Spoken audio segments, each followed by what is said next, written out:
Hello, hello, hello. What is up, everybody? Welcome back to the VR Link. How you doing? This is episode 33, and if you've never been here before, this is your weekly, well, now it's going to be your weekly, Sunday VR chat show that gives you and us a chance to discuss the latest virtual reality news, games releases, and you can also listen again to the VR Link as a podcast and follow us on Spotify. It's also available on Anchor, but I don't know what that is. But Salsa told me it's something that people listen to.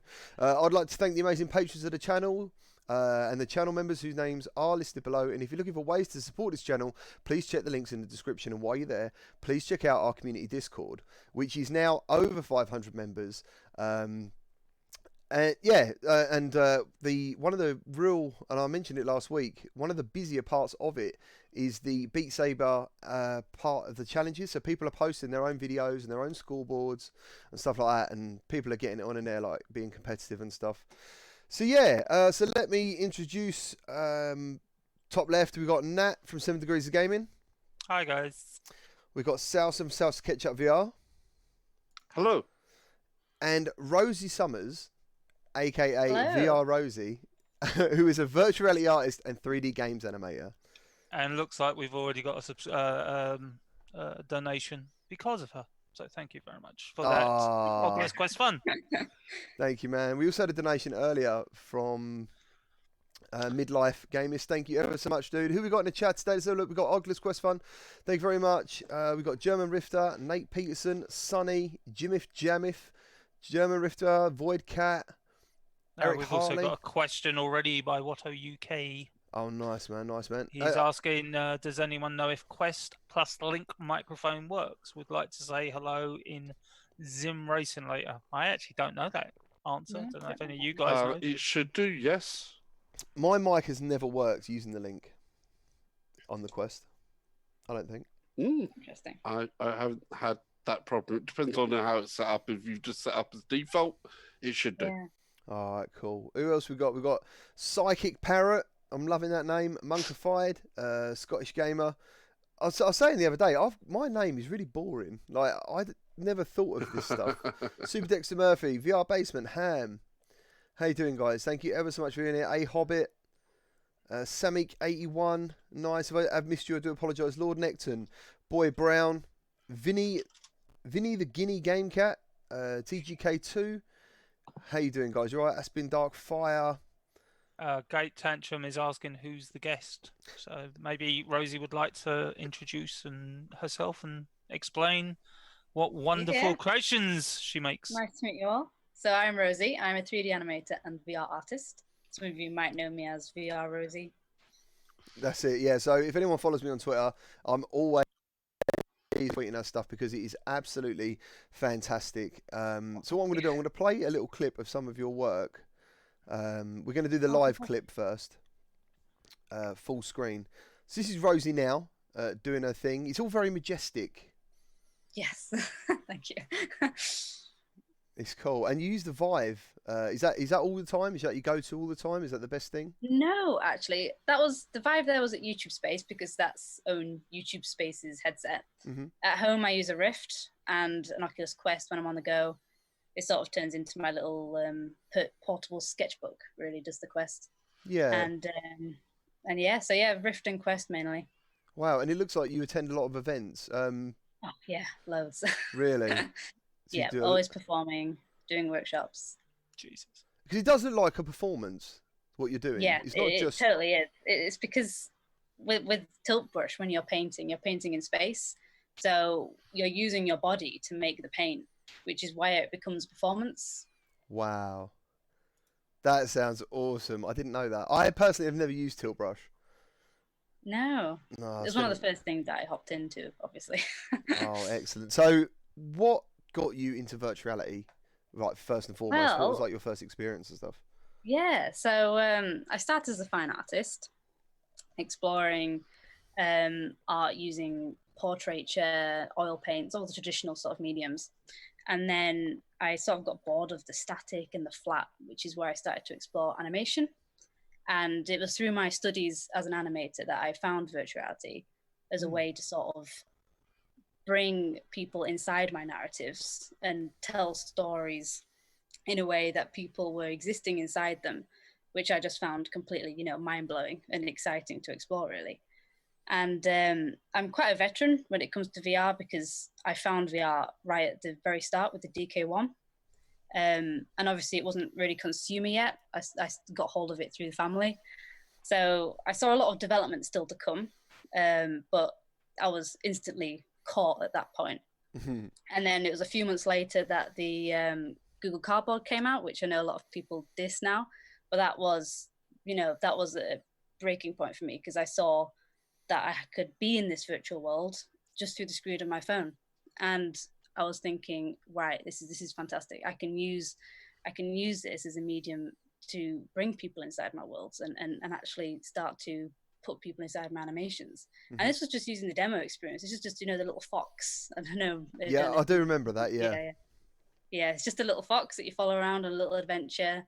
You go on a canoe and you see this gigantic whale. And I was absolutely struck, even though it's, it's quite low graphics and all that, but I you could interact by looking at stuff. That's how you interacted with things. You looked at the floor and flowers grew, and yeah, I absolutely loved it. And then from there, I saw Glen Keane paint Ariel in tilt brush. The Disney guy. Yeah. So I saw him. This was the first time I'd ever seen tilt brush, and he was using tilt brush to bring a whole new dynamic to the way he paints characters, the way he designs characters. He was painting them in the space around him, and he was drawing them to scale. He drew the beast towering over him, and I was absolutely mind blown. I was thinking this will be fantastic to use this to pre-concept environments, to pre-concept characters in my animation work. I'd never seen anything like it, and as an artist, it was this tool is just legendary. And then after so I saw Glen Keane paint Ariel, and that was it. I bought a headset the next day and started exploring ways at which I can use its previs. That's not a cheap investment though, is it? Really? No, that is... it wasn't a cheap investment, but no. I think it was just really, not just really, just justified because this tool was just, insane. Yeah. And so that's where my story began, really. I love the way you describe virtuality because I think that also goes over to the games as well. You're inside it, and you are. That's the difference, isn't it? You feel like you're in that world. And completely. I've said before, sometimes I forget where I am when I go inside. Like I could be anywhere, practically. A whole hour could have just passed and you never even knew. Yeah. So is this like your full-time career now? Is it going that way, or is it? No. Well, yeah. I'm an animator at a games company. Yeah. XR Games. We just recently released Angry Birds Movie 2 Under Pressure VR on the PSVR. Nice. I don't know if many of you have tried that. But yes, that's super fun to work on, just animating little birds and piggies running around being all naughty. It was fab. And then I do this sort of stuff on the side, go to events, perform, live paint, and just always busy, really. Thing is, like, VR's growing every day, all the time, and stuff like this. Your name, do you know what I mean? I can just see crazy things happening. And we're showing now, in the mini video clip in between, is the 7 Worlds, 1 Planet you did for the BBC. Yes. So let's talk about that then, because that looks pretty phenomenal. Yeah, it was so fun to work on that. So that was just I got set the brief of creating all the 7 continents in with each continent having its own little slice and all forming together to create this world. This is what I came up with. So each of the 7 continents are there. They've all got their own obviously unique identities, and there's also like a 360 experience which goes on with it, where you surf around all these continents and go into all the little natural the natural beauties of each of these continents, which I hand painted and performed in tilt brush. So it was all performed live and recorded. There's quite a few costume changes as you can see, as I perform each continent. And that was just all filmed, and it was just loved it. It's crazy. That's crazy. So who for those who don't know, with tilt brush, can people go and actually use their quests to go and step into tilt brush to see some of the works that you've done in VR, because when you see these things in VR, they are always really make an impression. Yeah. No, yeah, you can. You can. A lot of my work I put up onto Poly, which is Tiltbush's own sharing platform. You just upload it, and then you can go onto that web page, like any of my sketches.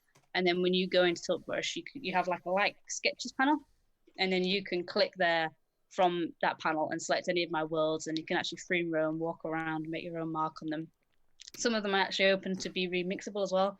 So feel free to add your own little ident on any of my pieces and then re-upload and tag me up. You also... it's Polly, that's cool. The Google one, yeah? Yes, yeah. So yeah, poly.com or something. You did an advent calendar as well, didn't you? That's it. Wait, say sorry? So you did an advent calendar as well, didn't you, over Christmas? Is that every day you did the box and stuff? Yeah, no. So I made the calendar, and then each day I unveiled what I'd made inside that inside the window. Yeah. And then I took it out of the window, and then I formed a little environment with it. Yeah. So each thing was like an object, or some of them were like was a village or a building or something, and I'd take it out and populate this little winter wonderland environment, which was over the course of the 25 days of Christmas. So that was really fun.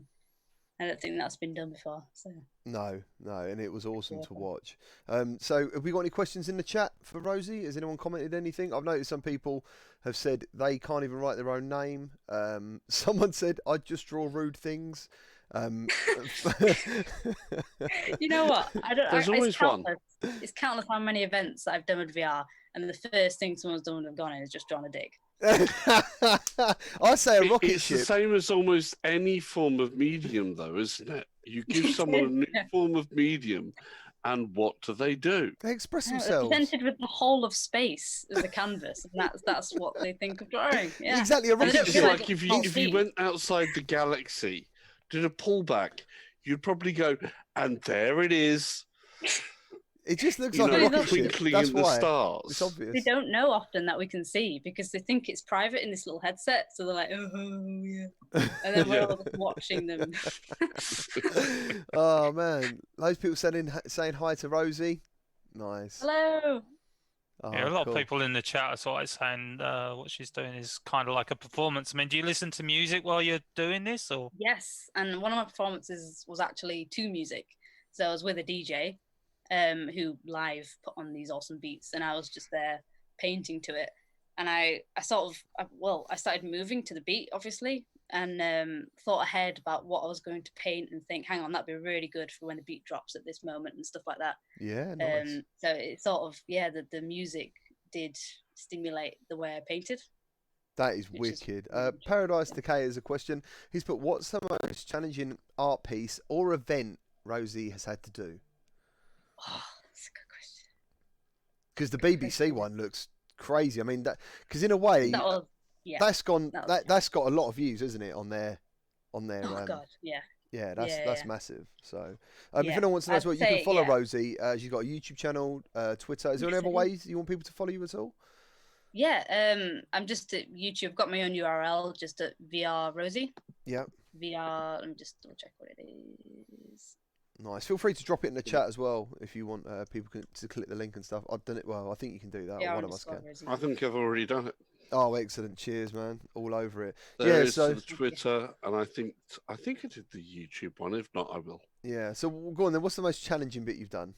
Well, yeah, that BBC performance was the challenge because I was in the headset for a while. It was a lot of the pressure with the filming and stuff like that. It was definitely a big challenge. Painting Frida Kahlo was a challenge just because she is such an inspiration to me, and to do her justice, by doing a recreation of one of her most iconic pieces, I really wanted to do that. So there's a lot of pressure riding on that, and that was really fun. That was at YouTube Space. I'd say those two have been the most challenging, but they've also been the most fun. So I think I just like a challenge, really. Yeah, I mean, something about I have seen a few bits of Tilt Brush, but obviously I'm seeing that you can animate what you're drawing, so you're actually doing water and it's moving like waterfalls and. Yes, Tilt Brush is good in the fact that it has a lot of animated brushes as well. If you think of a lot of other VR creative software like Quill and stuff like that, they don't actually have animated brushes. If you wanted to animate, you'd have to animate them yourself in the platform. Yeah. But Tiltbrush already has them there, which is super cool and great for children as well, who just spend hours just making fire and embers and living in this sort of neon nightmare. So seeing this, because I know it's on the Quest. Yes. Have you tried the Quest version? I mean, Yeah. No, I'm always on the Quest version. Excellent. It's you can't do as big as sketches, which is why I usually just stick to Rift, and then use the Quest for little doodles on the go. Yeah, nice. Because it's not stripped back. Every brush is there. I was really surprised at how great job they've done at optimizing it, because it's literally just uncanny. The only difference is if you go a little bit over the top with your sketch sizes, then it starts to go, wait. Yeah, you must have a certain amount of memory that you can use to do each one. Yeah, the RAMs obviously, it's not as good. When you talk about your influences, like you said with Frida, is there any other artists that you're influenced by, or artists that you think if they had the tools for what you do, you'd love to see what they do? So like the person two people I always think of are Salvador Dali and H.R. Giger. That's who I was thinking of, like Picasso and Salvador Dali, just the abstract work. Oh my God, it'd be amazing to be inside. Or those abstract minds. Yeah. No, 100%. I was always like someone who's also, because you can do quite broad brush strokes and take quite bold movements with this.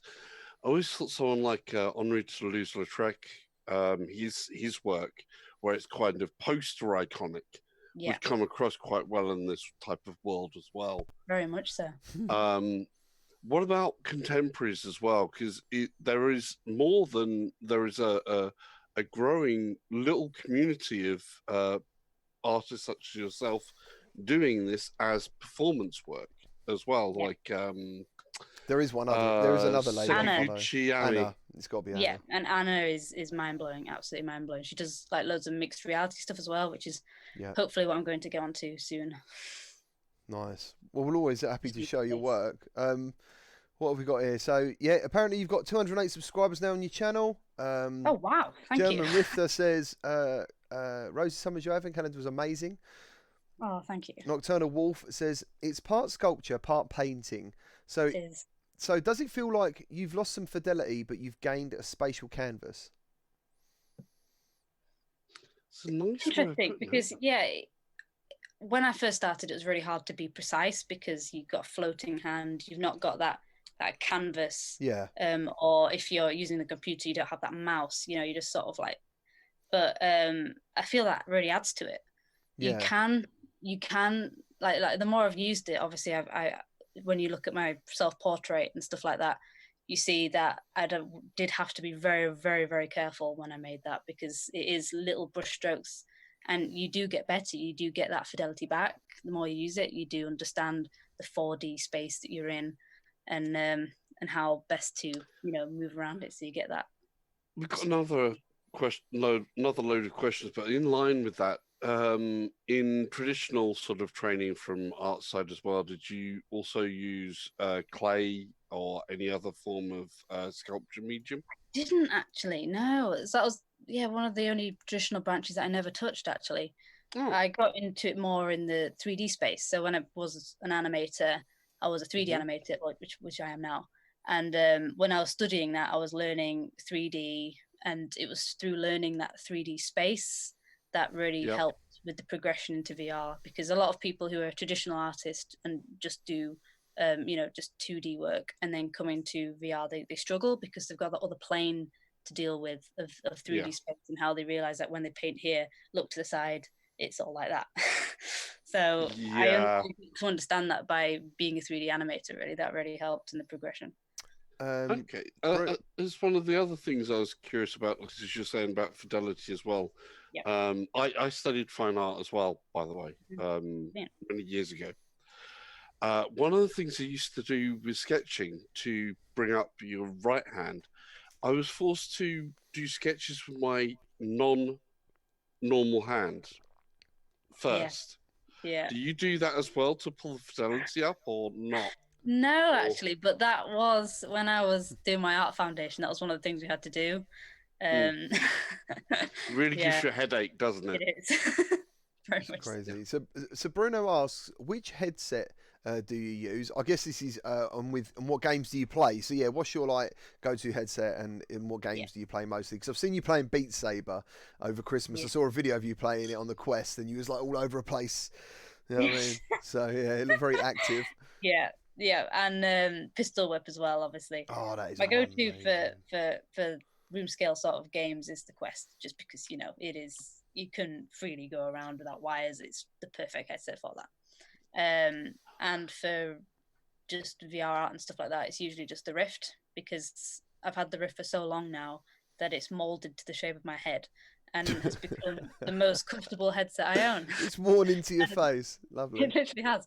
It's bent on one side where my head's actually wonky. So it makes it the perfect headset now to be in for long periods of time, which is what I need as an artist. I'm in it for sometimes 8 hours a day. Yeah. Well, more frequently 8 hours a day. So it's definitely needed to be comfortable. Excellent. One of the questions. Somebody's asked if Rosie's ever used King Spray. I haven't actually, but it's one of the things that I'm trying to meet a few of my VR artist friends inside. Yeah. Because I like the multiplayer aspect that it has with it as well. I only need to hop in there. I've bought it, just not hopped in yet. What's your I think someone asked, what's your preferred music when painting? So I guess, do you use music in your own time, and what would you use? What would you prefer to be painting to? I sort of have an ethereal playlist, which I find best when in VR. I don't know if it's sort of like a weird thing that you're sort of transcending into a new world, that it feels very ethereal and escapist, So I tend to listen to stuff like Grimes. You've got like joss sticks burning. Yeah. It's mystical. It sort of immerses me, and it's quite a meditative thing, painting in VR. I've always found it so. But it's also quite scary because you're in this massive space and you don't know what to do with it. Like, oh my God. I imagine also performing, and it's kind of like when I do live streaming a bit, I guess, you still feel like you're on your own a little bit because you're in the headset. Yeah. Do you ever, not obviously forget you're in front of people, but do you feel more comfortable when you're in the headset as opposed to maybe standing up and talking to people, for example? Or... It's funny. The headset really acts as a mask to the audience, so you can't see who's watching you. You don't have that. You don't feel that added pressure because you just forget they're there. you don't see them, so I just forget they're there, and that's really helped in my confidence in order to perform the way I do. Yeah. And because you are in your own little world, you're in a whole other virtual world that's your own. So yeah. That sounds wonderful, because sometimes you need that virtual world to escape to anyway. Yeah. We got JD saying that he's never heard us three ever talk about art before. He find it amusing.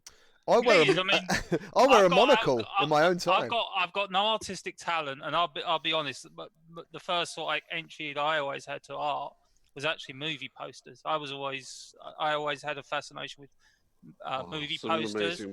And then where that changed was Giga, but it wasn't the Alien. It was the Dead Kennedys album. The Dead Kennedys got into trouble. He didn't get into trouble. And that's when I started looking at other things, and that's when sort of like I was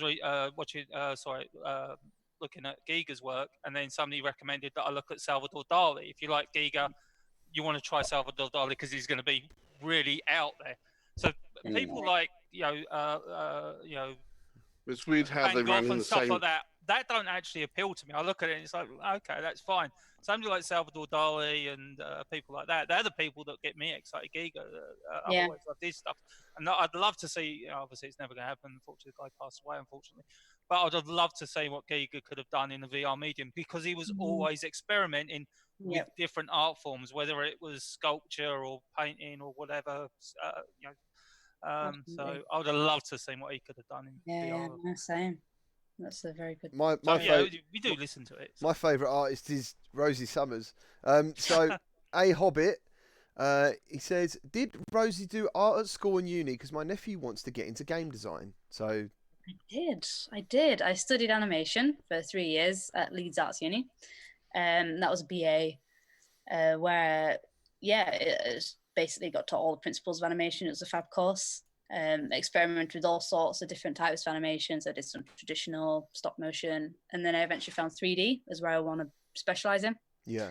And then I graduated and then landed a job at a games company. So that's fantastic. You're living the dream, really, and you're doing very much so. You're doing, yeah, exactly. Your work is also your hobby, which is awesome. Oh yeah, that's why I feel I do so much work, is because it doesn't feel like work, because I like it that much.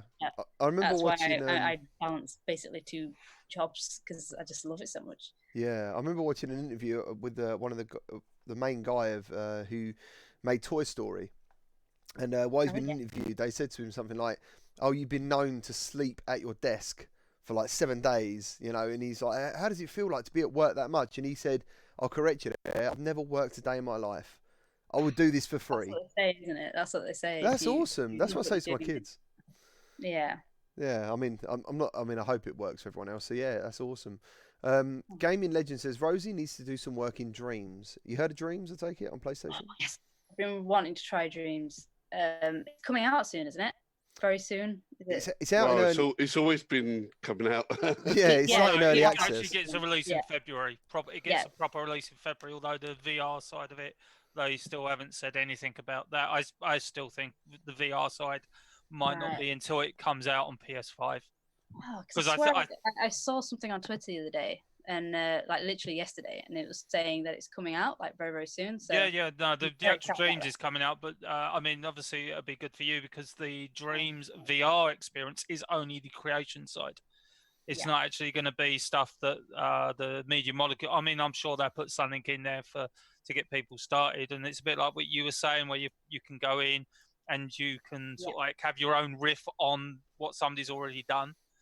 So I think Dreams is going to be really interesting. I mean, how do you see Dreams motivating? Do you think that's going to actually allow a whole new range of artists to kind of express themselves? Yeah, 100%. There's a lot of PSVR users out there, you know, with it being the lowest price headset if you have a PS4. So yeah, I really see a lot of people starting to use it, and we see a whole new generation of VR artists because it seems like a very powerful tool, and I'm really excited to try it. Aspen Dark Fire asks, are you finding you get much eye strain spending that much time in the headset? So yeah, and he says, I imagine it's no worse than staring at a screen. It's very true, but the issue with the headset for me is that because when it's on, it heats up, obviously like everything electronic does. And it's the heat that makes your eyes pretty dry, which is why I use eye drops and stuff like that, just because you've got that continued heat there. I wonder if that's what happened to me, because I've done 2 24-hour live streams for charity, and I needed eye drops. It was stinging so bad, and I wasn't sure whether it was, maybe that's what it is. Yeah, maybe it's more. Yeah, I think it's the heat from the headset, most of all.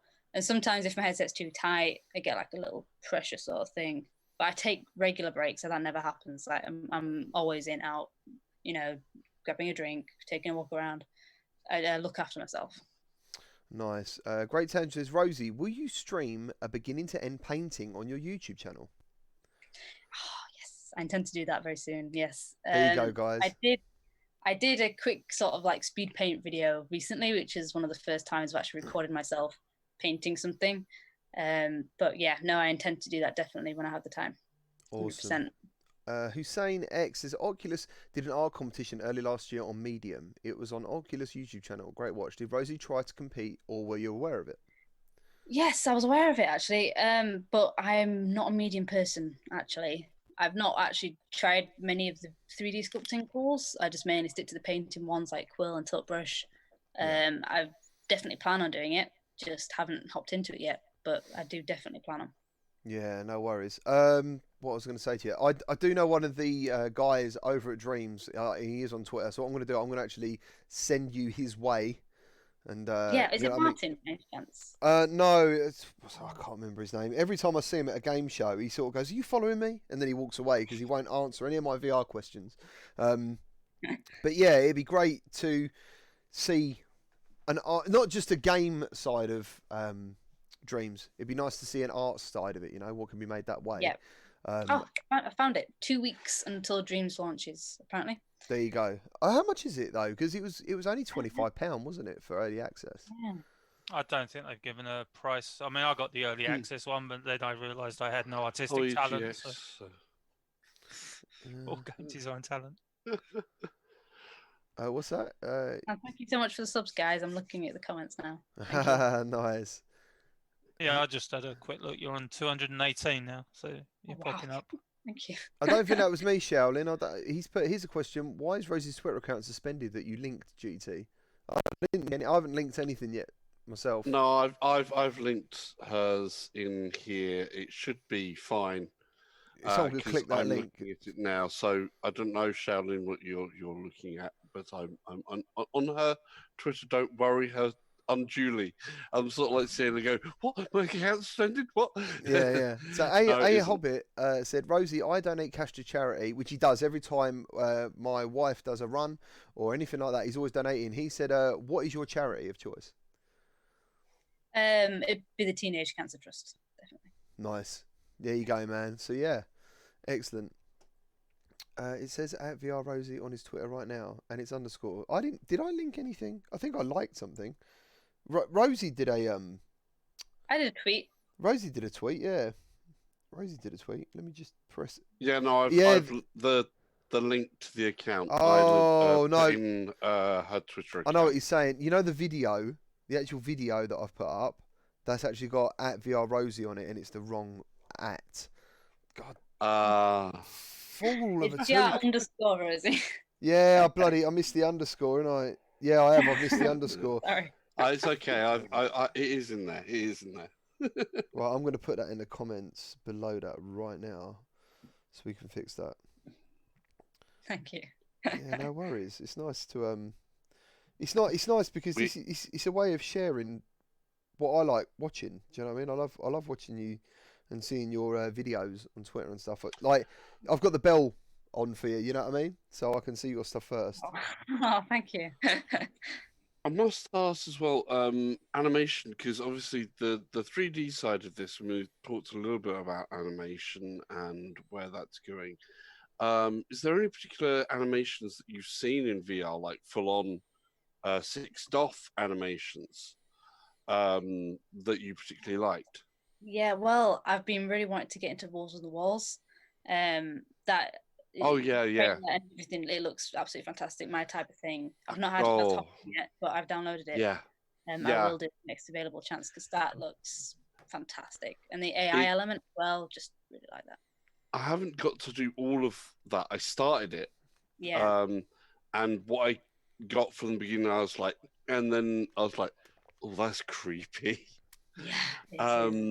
Seriously, people definitely take a look at Wolves in the Walls. It is so it's got like that playful sort of grim fairy tales esque thing about it, where you think it's a little bit kiddish, but in behind that sort of low, that thin veneer, there's some really darkness lurking under the surface.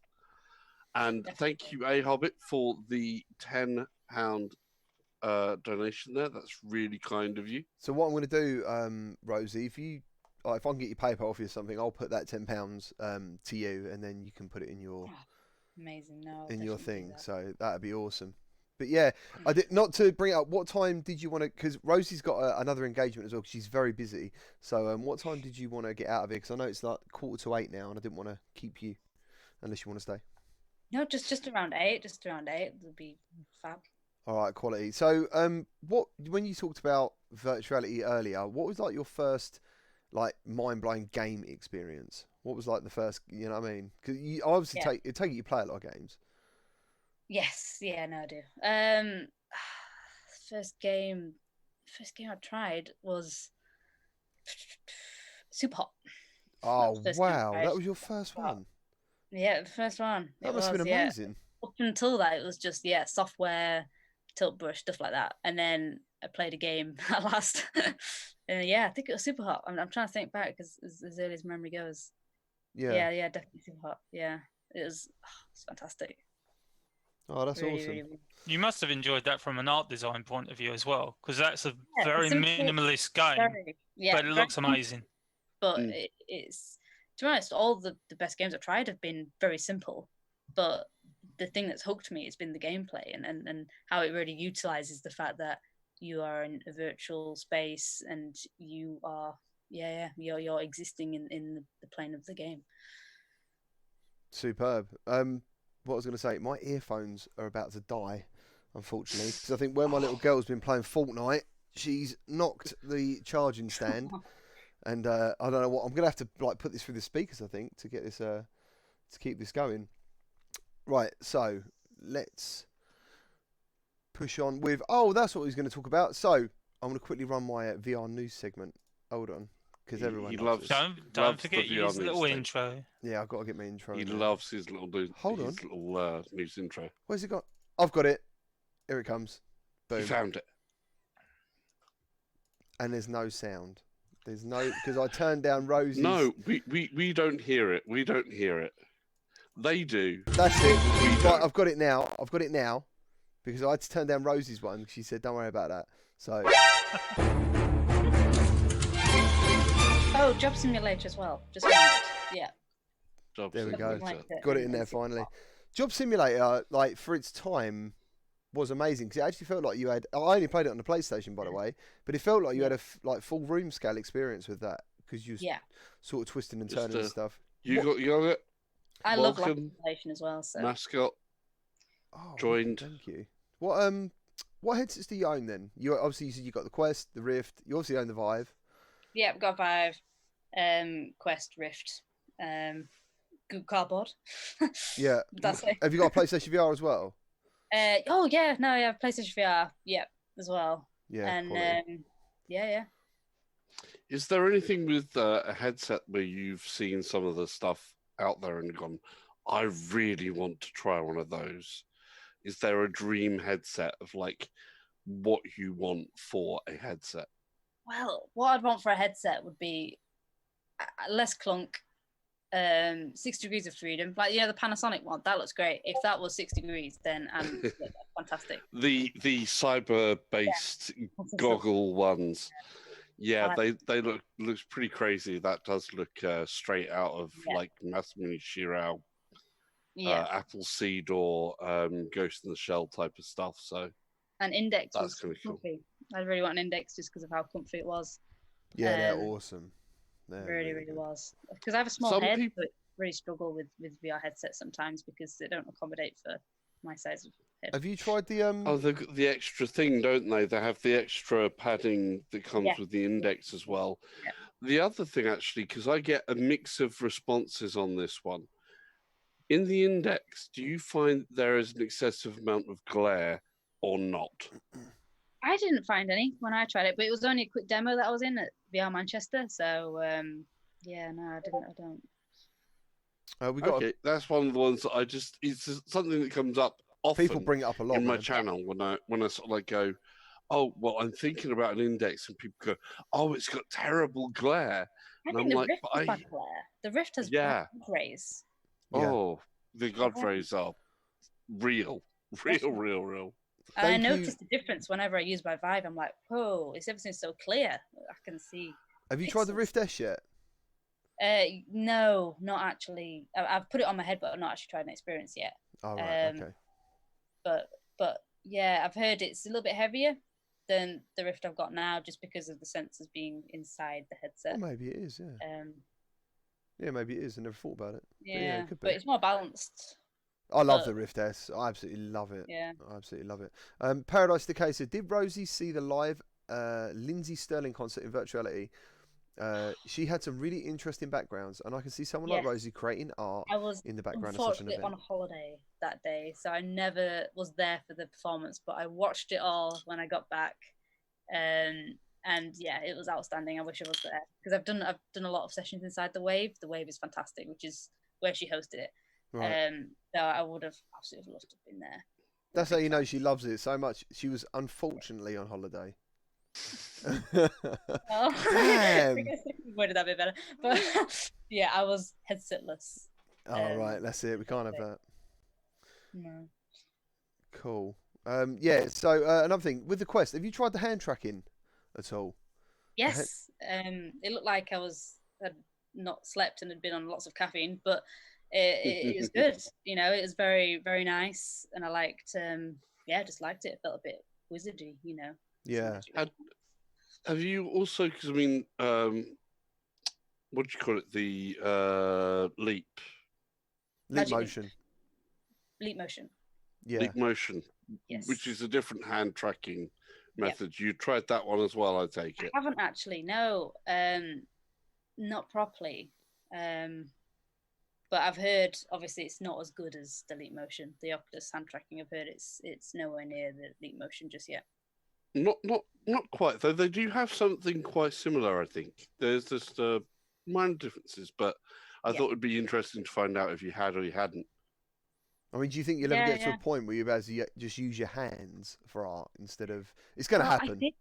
I contacted the tilt brush creators and was like, "Is this going to happen? Are we going to have, paint with our hands?" And they said they're not really considering it just yet, which was, but hopefully, maybe they go back on that and we start to see that, or another sort of VR creation app starts to use it instead, because that's fantastic. Yeah, I'd imagine. Like, in Harry Potter, when you're at a high level wizard, you can do magic with your hands. So that's what it feels like. Well, speaking on that as well, actually, like the exoskeleton stuff, where it actually allows you to feel objects, that would be something quite amazing to be able to still paint. Like I did between paint, and I also did a lot of clay work and stuff like that as well. Yeah. So just being able to go and grab something and then mold it physically would be amazing thing to do with VR as well, especially if you had like one of the exoskeleton claws on, so that you could feel the pressure and the mix of it. That would be absolutely brilliant. Of course, that would get past some of the problems of hand tracking, because those gloves, they do actually track the position of all your fingers and the position of the hands. Yeah. So maybe that's the route. Yeah, it's adding that fidelity as well. You feel like actually, that sculpt, that clay is there and all that. Where you have a pressure point that can, know. Yeah, someone else has just literally put your finger on it. Yeah. The hand tracking is nowhere near good enough for tilt brush.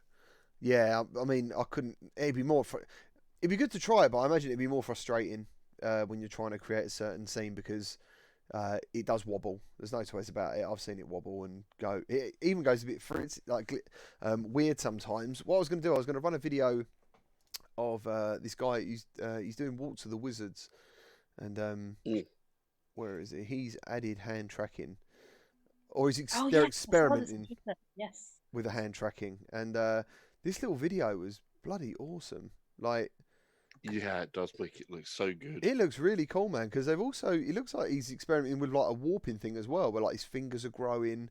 Yeah. Drawing with his fingers. Look at that. That is actually in there. We're talking about that as well.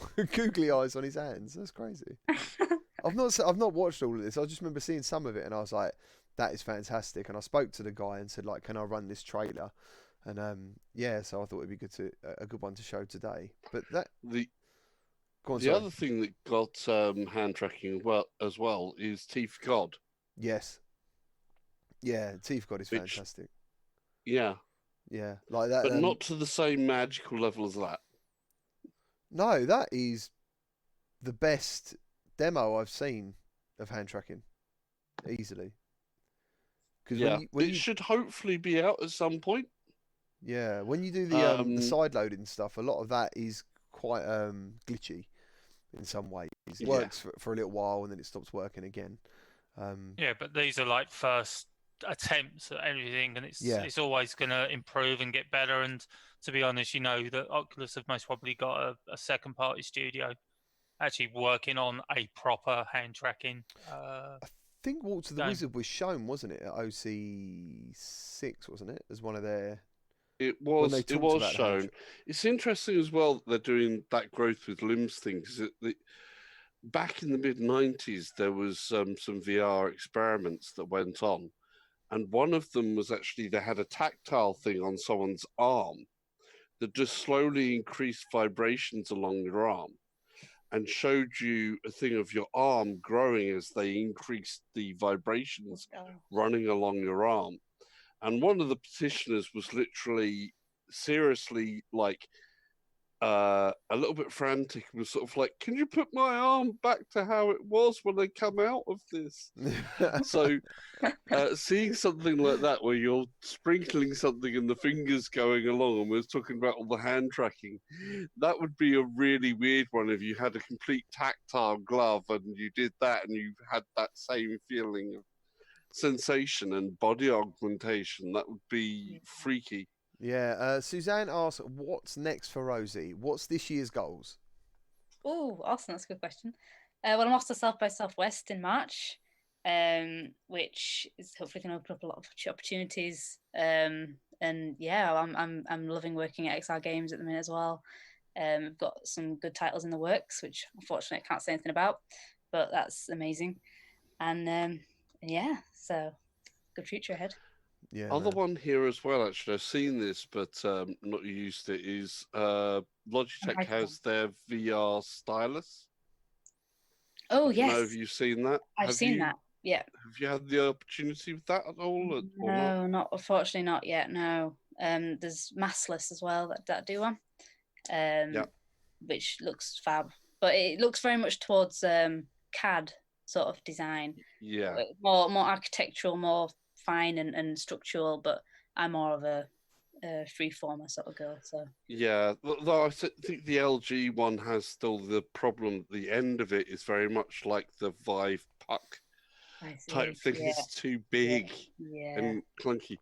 When they build those down to like brush-like sizes, that's when I think they may get it right. Definitely, because I think just doing this motion and over repeatedly the hours I do it might but actually just doing this with your fingers isn't so much hassle.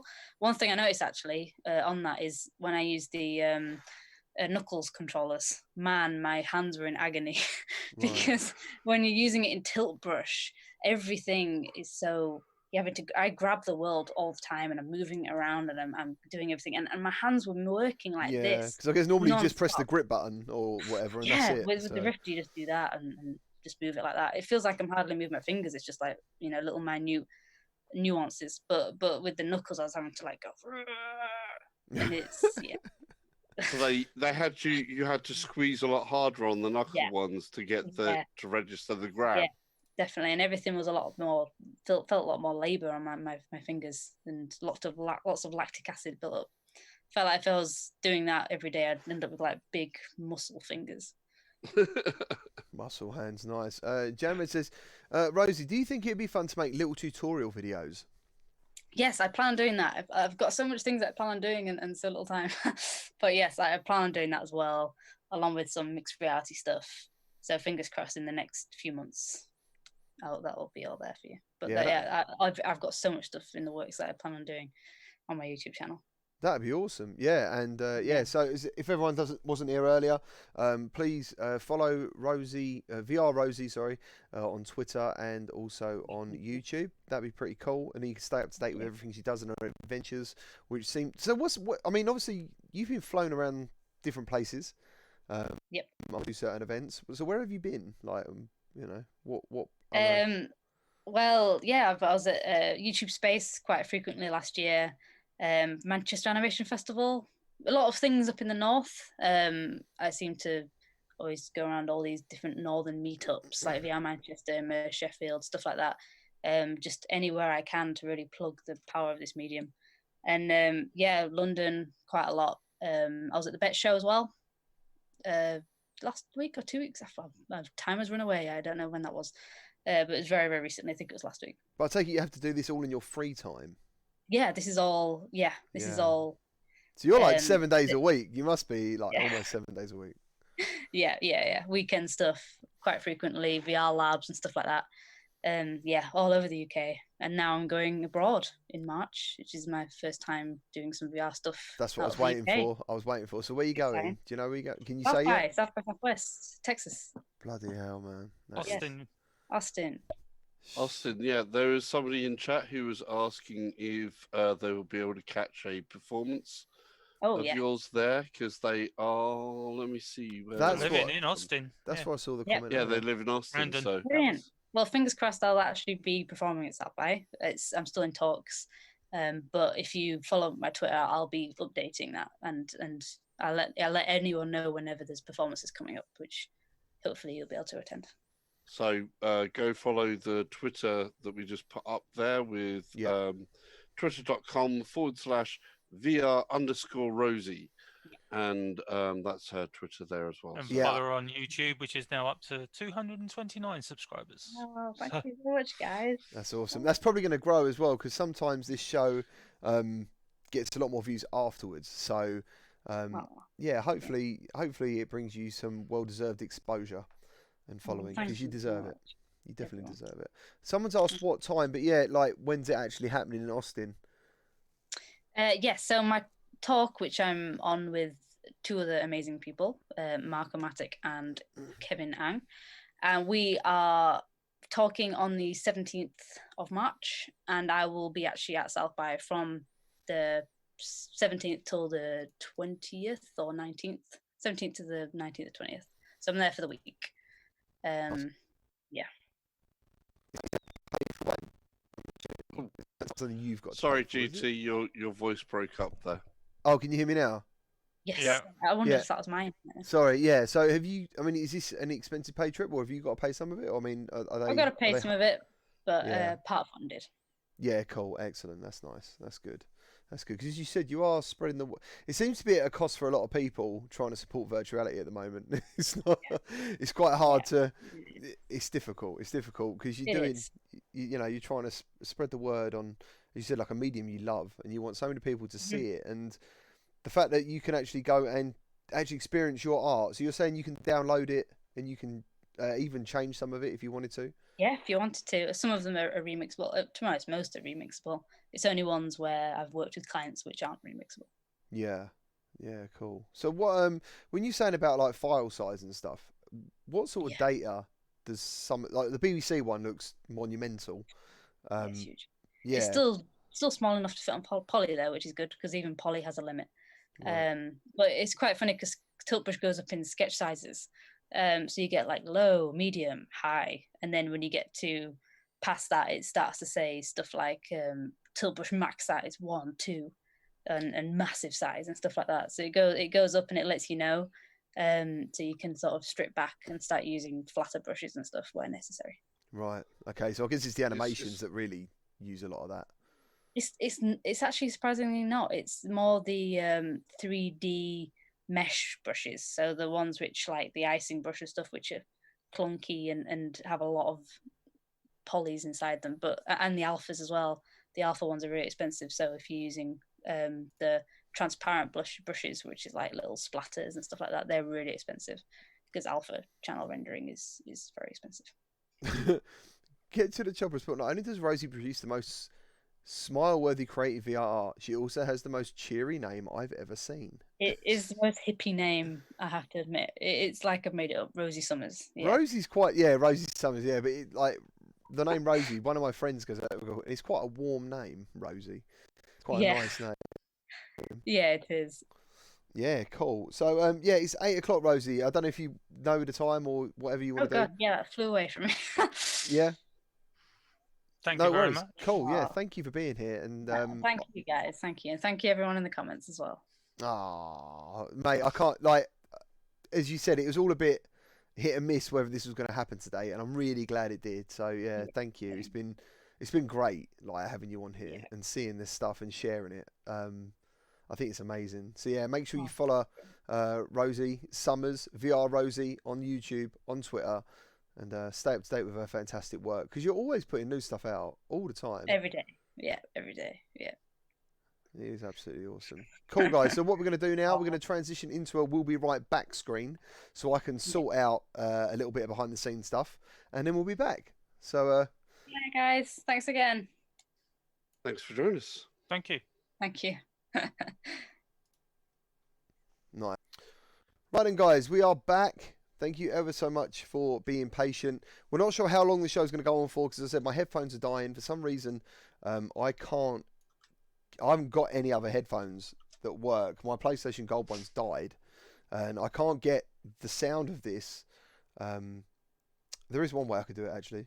I just thought there is one way I could get this coming out, and that would be to hear you through the speakers. That would be the way forward. It's all got a little bit technical. It has, unfortunately, because for some reason my bloody headphones didn't. Yeah, just say something for us quickly, guys. But it would be, it'd be unusual for us to have a shorter show. Let's be fair. Yeah, that's cool. So, I've got you. So we have numerously gone in the past with such a long show, and I know this week's been a little bit less on the news, though loads of speculation on definitely. lots of different topics.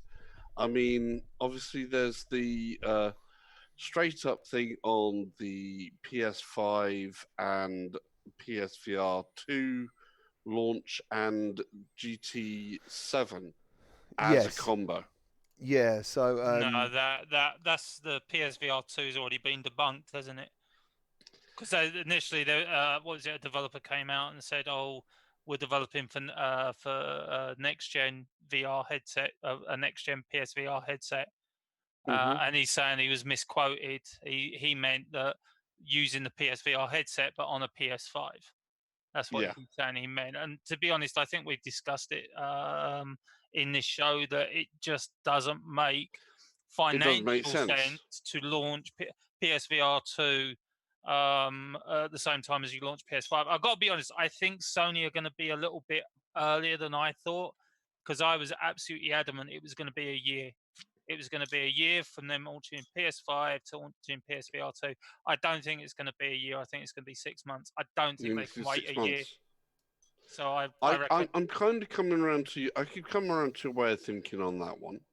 I don't think they can wait a year to bring out PSVR 2. Because the controllers... It depends. If you go by what is being released at the moment, it's quite worrying. I think, I haven't seen many... Funny enough, I think it was God Cannon the other day. I caught his review of some, it's like a... Oh, what are they called? I'm still a bit ill, guys, so my brain isn't working 100%. Thank you all so much as well for being patient with the "We'll be right back" screen. And, thank you for your donations. Thank you for your likes. Thank you to Rosie Summers in the chat. Thank you. Really appreciate that. As I said, make sure you follow her. And yeah, thanks for being here. Thank you for your donations. Thank you to You Got Cold Jogger has just become a member of the channel. I really appreciate that. I really do. Thank you ever so much. See, when it comes to the PlayStation 5, I'm hoping. I personally think that if they pump up and use that power of PS5 to enhance current PSVR titles, there are a number I will want to revisit straight away. Yeah, I want to jump back in, like Rush of Blood, for example. That's if they do that. I mean, we're all taking a major jump that they're going to do that. I mean, it makes sense to us, like making Gran Turismo Sport, boosting up the power on that one and stuff like that. But you honestly don't know what Sony are going to do. I assume there's going to be some sort of unveiling for PS5 this month. If you go with the line of PS4, that in February they announced PS4, I think we'll get some information. I think what's going to be a little bit different about the reveal of PS5 and by default PSVR 2 there as well, is that Sony aren't turning up at E3, so they're not going to do it at a major show. They're going to do it on their own shows, or they're going to do it during state of plays. So they're going to do it their own way. Yeah. Which I haven't got a problem with. I mean, to be honest, all they got to do is make an announcement that, hey, we're going to unveil information. Like when we get the initial unveil of PS5, I think we'll be really lucky if we actually get to see it. We won't get a price, not that early. I think they're just going to kind of tell us what their plans are. If you remember how PS4 was unveiled, they kind of unveiled what their plans were, in terms of like the share button, which was amazing. I mean, the one thing I'd like to see out of all the rumours that we've had is, complete PlayStation backwards compatibility as much as they can. Because I would love to go back and play some PS1, PS2, PS3 titles with the ability of the share button. Because that thing was just so easy. I mean, even Xbox, it looks like they're going to be doing their version of the share button. So I think that's kind of the way it's going. So looking at the chat, though, I mean, obviously everyone's got their own opinions. Yeah, the game was a tower defense game. I can't remember what it was. I watched Brian Paul play it, and I thought, I mean, he's absolutely honest, but honesty is also mixed up with opinions. Everyone has different opinions. But he was like, this is boring, and he played it for a long time, as he does. And and it's weird. It's one of those games where you think it almost looks like a 2-year-old game. Do you know what I mean? It's not really breaking any boundaries. It's not really winning anyone over. I don't know how much it was. I mean, if it's very cheap, £2, £3, £4, maybe I would have had a go. Because I actually do like tower defense games, funny enough. They're quite stressful. And if there's a nice... Somebody said. Sorry? Somebody's put it's called Vigilante Ranger. Yeah. Vigilante Ranger. Guy's son. If there's like a challenge to that as well, where I don't know, a certain enemy needs a certain weapon type, and there's a like a reason to play it other than just shooting, then it's not too bad. I used to like them, but yeah, when I saw that, it looked very old. And then God Cannon said on his review something like, "Everyone's sitting here waiting for the next thing, or new things to happen," and then that come out, and it must be a little bit. What's the word? Nail in the coffin kind of thing. It must be like, oh god, not another half normal game. I think they're waiting for some good stuff, and they're waiting I think for some a big people get title. This is the thing that we get from development cycles as well, and especially when you're coming to a point in a hardware cycle. So we've got to the point where PSVR, in terms of numbers, is starting to climb. But we know there's new hardware coming out, and the developers would have already probably switched over more to PS5 development a year ago. Yeah, but if it's backwards compatible, you can still make great virtual reality games. No, you wouldn't be able to make for the 4, because you're going to be building for 5, which has got that much more power. Yeah. It's the same as where we go, okay, you can make something for 4, but they might go, well, we can't build what we need to for 5 while we're making for 4. But that brings in a whole new thing as well, because someone's just said, so I think it was Great Tantrum, how I understand it, PSVR will be compatible with PS5, thus next-gen PSVR will most likely not be happening for at least 6 months to a year. Yeah, so, but we're talking about the yeah, but potentially what you're saying is there's no new games for a year. No, because they will continue making games.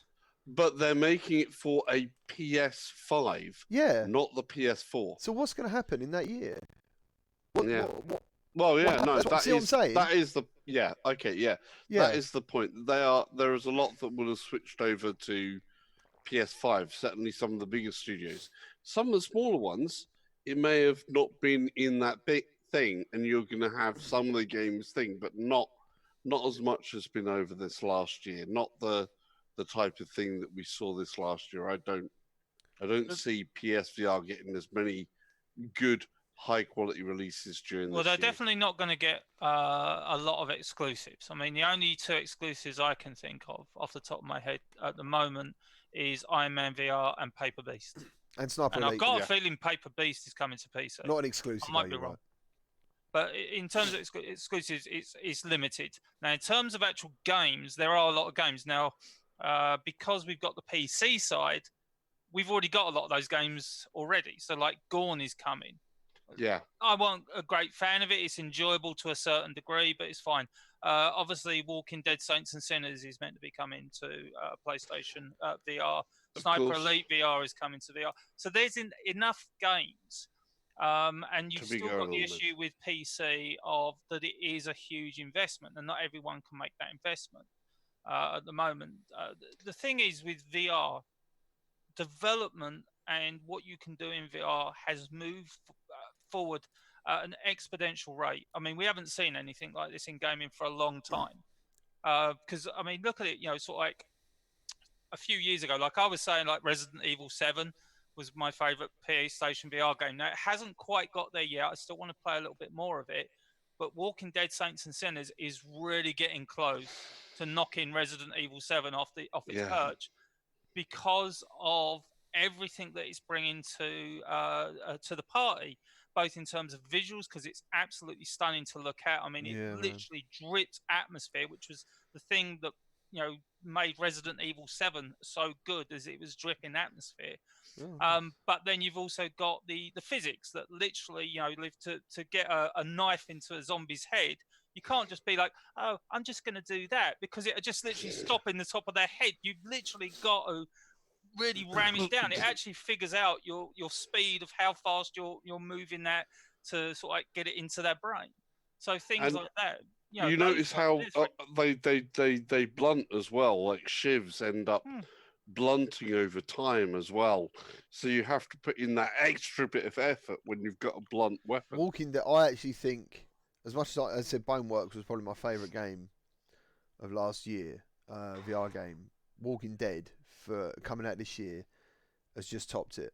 Because as you said, you've got the physics, the weapons have got weight, it's got the story, the graphics, it's all there really. For me, it's quite a complete game. Yeah, it is a very complete game, and it's one that I think is very suited to be expanded on as well. Oh, it's mate, one DLC. I'd buy DLC for that. I'd buy DLC for it if they wanted to put that into co-op as well. And you just then got an explosion of, oh my godness, of VR gaming brilliancy right there. So there is some extra games coming out on PSVR. It was a Dash Dash and Undead Citadel. They're games we haven't mentioned. We're not saying that there's obviously games that we aren't mentioning, and there's obviously games that are just going to come out that just happen. Yeah. So I do think there's also a case of there's other PC games that have been out on PC for a long time, where the developers are sort of like going, okay, we're looking at optimizing that down through to other formats as well. Yeah. Lord Nexus put 8 weeks to Half-Life. Possibly. I think it is meant to be the end of March. The thing is, if you actually think about it, there is 4... we've already got 1 game, Walking Dead Saints and Sinners. So in reality, at the moment, there are 3 games coming out for PC VR, which could be absolute game changers. So you've got Half-Life Alyx.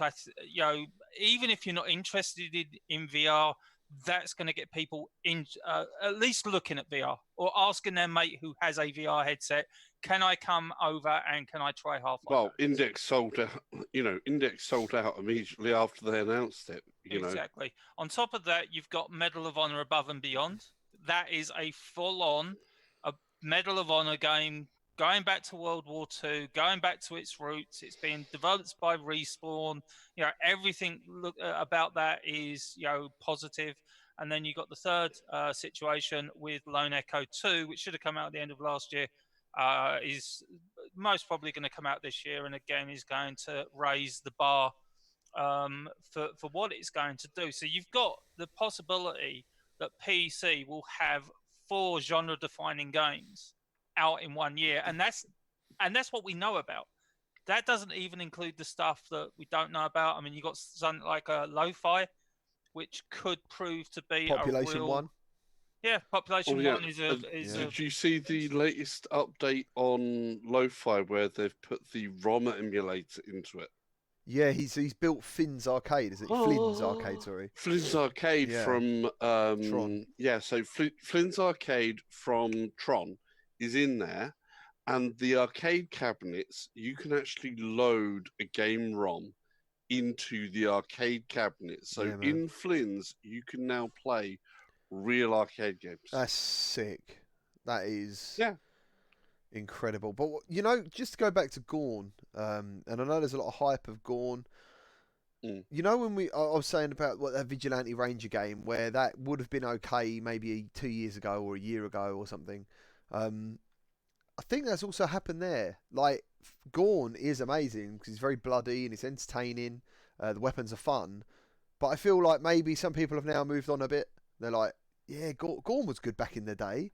And then I think what PSVR needs more is new controllers. Like someone said it earlier. I think if you brought out those new controllers that are compatible with... Yeah, they do. If you've hit nail on the head there. The controllers are the big issue still, and they have been for Why a can't long they just time. make the next ones PS5 compatible and done? Do you know what I mean? That would be a very elegant solution, and maybe that's the way they will go. I hope so. I definitely hope so. Yeah, but the funny thing is, and we again, this is stuff that we've talked about on the show, and we talked with the chat. Have made comment about having new controllers. If they'd have brought out brand new controllers over a year ago, that would have just given them so much more time. It really would. The problem is those controllers are a thing, and the big thing that I kind of got away from it, and I know what you were saying about it, GT, was when I was playing Elder Scrolls Skyrim, that I've actually got an analog stick to move forward and to move back. I haven't got to, point my move controller that way and then point it towards my body to go backwards, which is like counterintuitive to how I want to play the game or how I should play the game. I mean, I think we've been saying, I mean, at least I've been saying for a long time that, what they've done with the move controllers is quite remarkable.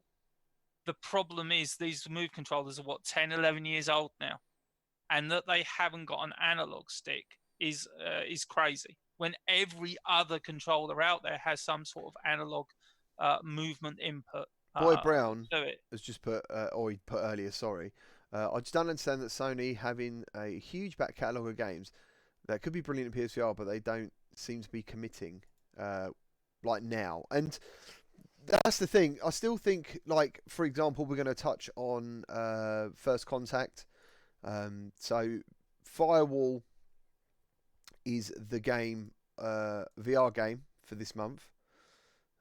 Let me just check which one I've edited here, which would be that one, I'm assuming. The PS Plus, yeah. So it'll be PS Plus's game. He's PSVR Frank, who's just started a new channel as well. What is it called? He started a new channel. Bless him. I can't. What's it called? The Game Show or something. Is he still working for First Contact? Yeah. So anyway, with First Contact, he's over there now, as you know. That's where he's been for a whole year. And on February 4th, I think the update goes live, which is what is it called? The update, sorry. Oh yeah. I think I might have written it down. Black Dawn. Yeah. Yeah. So Black Dawn. I think stuff like this is fantastic for PSVR. They need this massively. Do you know what I mean? Because Firewall is a fantastic game, top-notch game. It's multiplayer. Yeah. It's got a great player base, and they've got the aim controller. Like, I can't believe that aim controller, because it's got the sticks that we need. Why there's not more first-person shooters for PlayStation VR? Because we know visually it can deliver. So what? That's what I'm saying. That's why I think it was You Got Cold Yogurt that said, rumour is like the PSVR 2 will launch along PS5. Personally, I don't think that'll happen. Just because the cost, I don't think that'll happen. I'm with you on that, GT, as well. I can't see it. I don't know if they actually come up with a different tracking method and go, here's the controllers, just the controllers that you can use with the PSVR 1, headset. That would be amazing in itself. I think that would be a big push towards it, and then 6 months, a year to actually go, here's our new headset. I mean, would anyone really have an issue if literally Sony came out and said, here's £100 controllers that are going to work with your PSVR 2. These are the PSVR 2 controllers. We've kind of nailed it down, but we've put a light at the top of them, just like the Move controllers.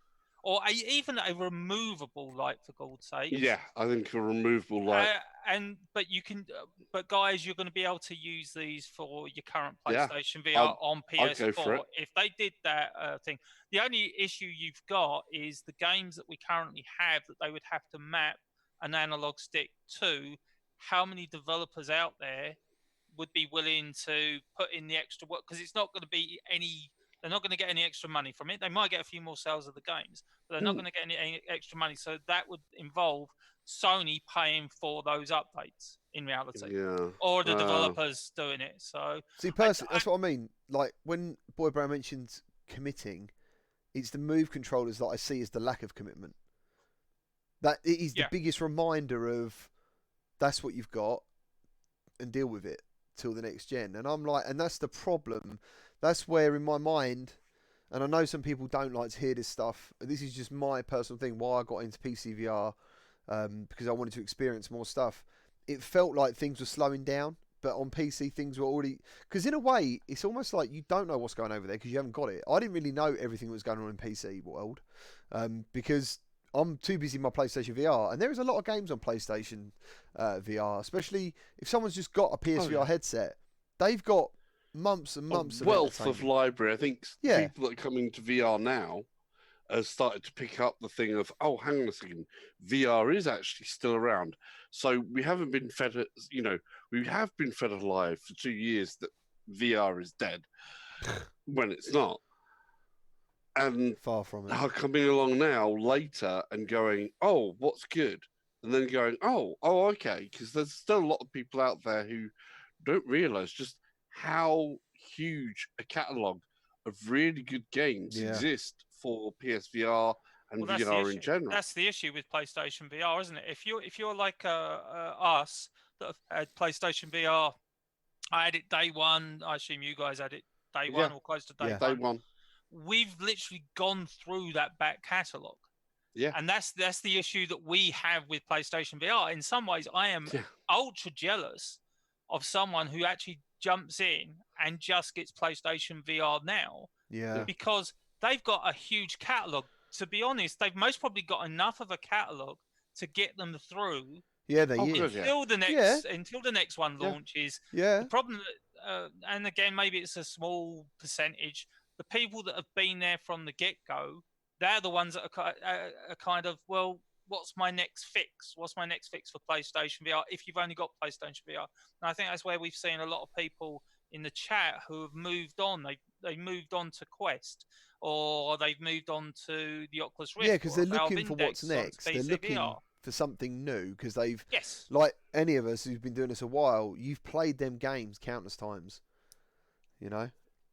Somebody's asking what about Stadia? No, forget about Stadia. Stadia's dead. Stadia, all cloud computing based gaming, in my opinion, is dead until you've got networks. Till everybody's got a 5G network that's there 100% of the time, 100% reliable as a connection. We don't have those connections, so it's. Boy Brown has wrote to DX Falcon, who works at Endreams. Hi, Daniel. Please get back to work. We're waiting for Phantom Covert Ops. he just walked in. He went, hello, how's it going, everyone? Boy Brown's like, right, you can leave. Go back to work. Yeah, but DX Falcon's put, Boy Brown, it's a Sunday. Let me have the day off. No, get back to work. That's it, man. That is quality. That is quality. Oh, damn, Jinx. We both did the whip at the same time there. Oh. So this is awesome that Firewall... Firewall's, I think, has got the biggest online community anyway on PlayStation. It wouldn't shock me if it's actually got the biggest online community in VR. Yeah, exactly. It's the one thing I see competitively still going on a lot on Twitter and stuff. I don't think I could jump back into it now. I would just get owned every single game. Mate, I let people carry me. That's what I find is scary about that type of thing. But that's the way it is, isn't it? Yeah. So so this is this month's free PSVR game, and I'm really glad it is this one, and the update's coming along. Hopefully that'll get more people in. I'll be jumping back into Firewall this week to check it out, and still now you can be playing it. People are saying how much they love the game, and then you get the odd person who's never seen it before, and that's what it's all about, you know. Well, it's like I say, it's a good game to give. I mean, that was the thing when, obviously, with when on PS Plus they got rid of the PS3 and PS Vita games. I think most of us kind of just assumed, okay, well they're going to add extra games. I don't think we wanted one PSVR game every month. I think most of us kind of figured, yeah, that's going to be unrealistic. But you'd have thought a PSVR game every 3 months would have been sort of like something that they could have quite easily done. But you know, they haven't. I mean, it's been, how long is it since the last PlayStation VR game came out? A long time. What was the last one? Was it Riggs or? No, man. There's been a few definitely. We've had Russia Blood's been there as well. We've had Riggs, Russia Blood, Russia Blood, and Bound has been in there. Starblood Arena. Yeah, Drive Club. We've had a few games that have been VR compatible. So pretty sure Drive Club was in there, wasn't it? Drive on VR? No. I've never seen Drive Club. No. DX Falcon said, I think the one game that rivals Firewall population is Pavlov. Yeah, that's probably true. All I know is, like, Firewall, I'm guaranteed if I go online, I will join up with people every time. Like, and there, as everyone knows, there are certain VR games that won't happen. You'll go in there and there'll be no one online. But that seems to be changing now a bit, I think. I think it's generally still because of the early stages that these have been at, where you need there's always certain architects of games or certain games which are ultra popular and get the majority of players constantly. And with VR, with a smaller community, that means you don't see the spread of people on at the times when you'd be on. You know, you just don't see enough to maintain this. And unfortunately, there has been a spate of developers all going, I know what we'll do. We'll make another multiplayer game, and it'll be the best multiplayer game in the world ever. But then you hit that brick wall of it maybe not getting the traction that it needs off the bat. Well, it isn't just that. You've also got a lot of the developers who make these games. So the one that I always kind of go back to that could have been a really good game is Telefrag. If they'd have just stuck with making a Quake clone, but in VR, rather than try to be, let's be clever and do this with it. And I just found it an unenjoyable game to play. If they'd have just stuck to making it a Quake clone, because let's be honest, Firewall 0 Hour is a Rainbow Six Siege clone. It's basic, and there is nothing wrong with that, because what they did is they sort of turned around and said, we are going to make the best Rainbow Six Siege VR clone that we can make, but let's make it fun. And they did that. Telefrag, unfortunately, didn't make it fun. It's just, and I know this isn't a VR game. I don't know if any of you tried it. The Disintegration beta that they've just run, which is from the guy who's the co-creator of Halo. Honestly, if you play that game, you'll just turn around and say, well, obviously the guy that thought, that came up with all the really cool ideas of Halo isn't this guy. It was the other guy that co-created it. Because Disintegration is crap. Honestly, it's a terrible game. It's boring to play. So, because he wanted to do his own little spin on it. And it's like, let's do this little spin. It's like, look, make your game fun first, especially when it's a multiplayer game. To get people back, I mean, let's be honest. The reason why Fortnite and PlayerUnknown Battlegrounds has proved so popular is because they're fun, and I think that's actually where you talked about GT about Population 1. That looks like it's fun, and as long as it's fun, it will garner an audience. Yeah. But you try and make these games, sort of like, oh, I want to put my spin on it because the original isn't good enough. I tell you what, Quake lasted quite a few games. What was there? 3 Quake games, and then you got Quake Champions recently. So I loved Quake on the Dreamcast. I mean, the one thing I'm kind of looking forward to is, because obviously they haven't really talked about it, is what Respawn are going to be doing in terms of multiplayer for Medal of Honor Above and Beyond. Are they? As far as I'm aware, I'm sure they said I think they said there is multiplayer, but we're not talking about it.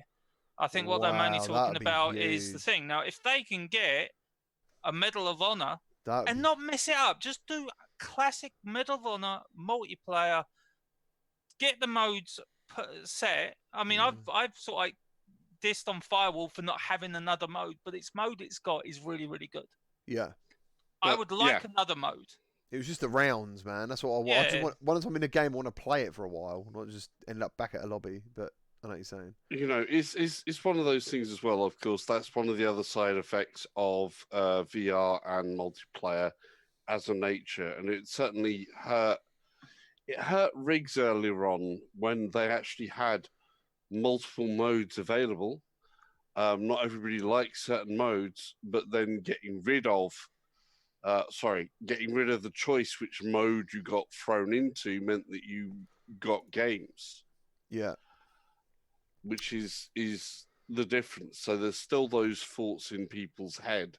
But in Firewall's case, they've got the player base to perhaps do it. I don't know, but you know, so like you said, you always find a game there. Well, the sound design of Firewall Zero is kind of what it takes. When you hear somebody like running across a walkway or something like that, there's nothing that gets the adrenaline running.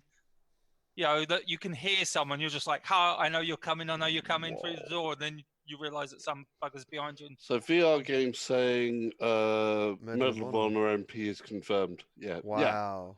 That is amazing. That is amazing. It's just they're not talking about it, so yeah. Well, we are. We're talking about it. Well, we are, yeah. But again, that's something that could take that game up to the next level. Not only do you get this amazing single, 50 missions, I think they said? There's going to be 50 missions. Something crazy. Something crazy like that. Yeah. Some of them are going to be small, some of them are going to be longer. But then you've got the multiplayer, which will, take it on. So, it's, like I say, VR's just fun. That's what they got to do. For most people, I mean, look how many horror games are out there. Horror just works really, really well. But you do also get the other side of there's a lot of people that won't step into horror games. I'm not a big fan of horror games per se, or zombie games, in fact. But again, I'm really loving Walking Dead: Saints and Sinners. Despite me not being big on horror games or zombie games, because it's exceptionally well done, exceptionally fun. Yeah. So I still see a lot of times, just as Dates Falcon mirrored what I was saying there, I think getting that base of single player game is really important for a game's success at the moment for VR. If MP comes to add to it as an end game thing and get the longevity there, great. Well, I think that's why Make sure that your single player is on point. Yeah, but I think that's also why something like Walking Dead Onslaught is still a viable concern, because it offers something different. All right, yeah, it's set in the same world of The Walking Dead, but whereas Walking Dead Saints and Sinners is this single player experience, Walking Dead Onslaught is going to offer a co-op experience. And for some people, that's more important to them. Like I've always said, the most thing that's important to me, because the games I love are single player experiences. I enjoy multiplayer to a certain degree, but my passion has always been that single player narrative driven story. They're the things that I've always gravitated to in terms of my gaming. But there's going to be other people out there that are just like, I don't really want a single player Walking Dead game, but a multiplayer co-op Walking Dead Onslaught game where I can kill zombies with me mates, and it's still going to be. You played Onslaught, didn't you, GT? Onslaught. Did you play? Yeah, Onslaught? I did. Yeah, I played it at Gamescom. Yeah. Is that like very similar to Saints and Sinners, and that it's bloody and? It's very. As I said before, it's like every. It was quite funny because as soon as I started Saints and Sinners, there was a moment where it was exactly like Onslaught. If anyone doesn't know, Onslaught is from Survios, which is also their take on the Walking Dead franchise. Is when you first start the training, you stab someone, you see it like a train sort of thing. You see it sort of going, and it's trying to teach you about the momentum thing that you need to, force that knife in. You can't just, as you said, hope it just slides in. It's got to go in. Oh yeah. In Onslaught, that's there all the time. So you go to stab someone, you see the skin, the skull, almost the nerves, the brain, and like every single one is like, like you Sniper did manage Elite. to scare the developers on that one a little bit with just how visceral. Oh, did you see that? You went with the you really did put the scares. He didn't know he was going to be on that film though. He didn't like. Someone said to me, "Oh, we knew that by the reaction." I swear to you, that camera of him going, "Oh God!" Like he did not know that because I think I got down, and you have to sort of saw a head off, and then I was like, just doing all different things to the body and stuff, because at the end of the day, it was all about testing that mechanics for me. It was all about how brutal is this, So yeah, he was generally sort of like, I didn't realise we made a game that was generally that brutal. It was brutal. It was brutal, and I think that's going to be. I think that's either 2 or 4 player co-op Onslaught. Well, I think the other side as well, in terms of style as well, it's a little odd. I thought I saw graphically a swap in style because Servios, they've always done this slightly cartoon-like style, and then not done the realism thing. And then you had like Walking Dead, who did like Archangel. They had quite a more realistic thing with Archangel, and they went with a more cartoony overlook as well. And I was like, that was a bit of a surprise for me between the two. The thing is, though, when you look at the Walking Dead Saints and Sinners zombies, they seem to be heavily detailed. Do you know what I mean? Even though it's a comic book style, the detail is massive, especially on the zombies. It's crazy. Like I look at my hands on my character, I would say the zombies look like there's far more effort into the zombies than my arms in that game. Yeah, but there would be, wouldn't there? Because you're not really going to concentrate too much on yourself. I mean, initially, you kind of look at it, but after that, the thing you're concentrating on is, the thing that's trying to munch your brains out. Yeah. So, but yeah, I mean, it's just this year is just going to be so much fun. It really is. You just read Boy Brown's comment. Yeah, I just read Falcon's response to that as well. That is awesome. Oh, I haven't read the response. So before I get to there, Ben, go on. I do think, obviously, Servios' take on The Walking Dead was intended as well as an arcade game. Oh, yeah. He's going to have actual arcade cabinets. Oh. I think that was the thing that it was going to actually have in place as, whatever location-based cabinets. Yeah. For it. Funny enough, I might go back and have a look at that Onslaught video now. I might go and see. Now I've played a lot of The Walking Dead, Saints and Sinners. I might go and watch the Onslaught video to see what's there. Because the first thing that happened was everyone went, "Oh, Servios is pulling out because Saints and Sinners is so good." But in my mind, it was always a case they were sort of different games. But no, that's different. Their audience is different. Like I say, it's like a longer single player campaign versus the quick jump in here multiplayer arcade game. Yeah, I don't see Walking Dead Saints and Sinners as being an issue against Walking Dead Onslaught. In fact, I think the biggest game that is actually going to be an issue for Walking Dead Onslaught is Until You Fall, which is another multiplayer co-op based game. They are very similar. Actually. Now, if I would actually say if those two come out together, I would say that's an issue because you're going to have to decide where your multiplayer, because you're going to ask your friends, well, what do we do? Do we go with Walking Dead or do we go with Until You Fall, which I think is a more futuristic type? It is, set in the future, guns and weapons and stuff. So I still think there'll be a calling for it though because it's online, and that's the thing.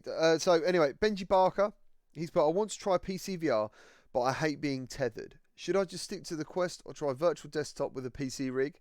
If PC rig is connected via Ethernet and Quest is Wi-Fi, is the connection faster? No, right. If you've got a PC sitting there and you have a 5 gigahertz network, I'm out of caffeine.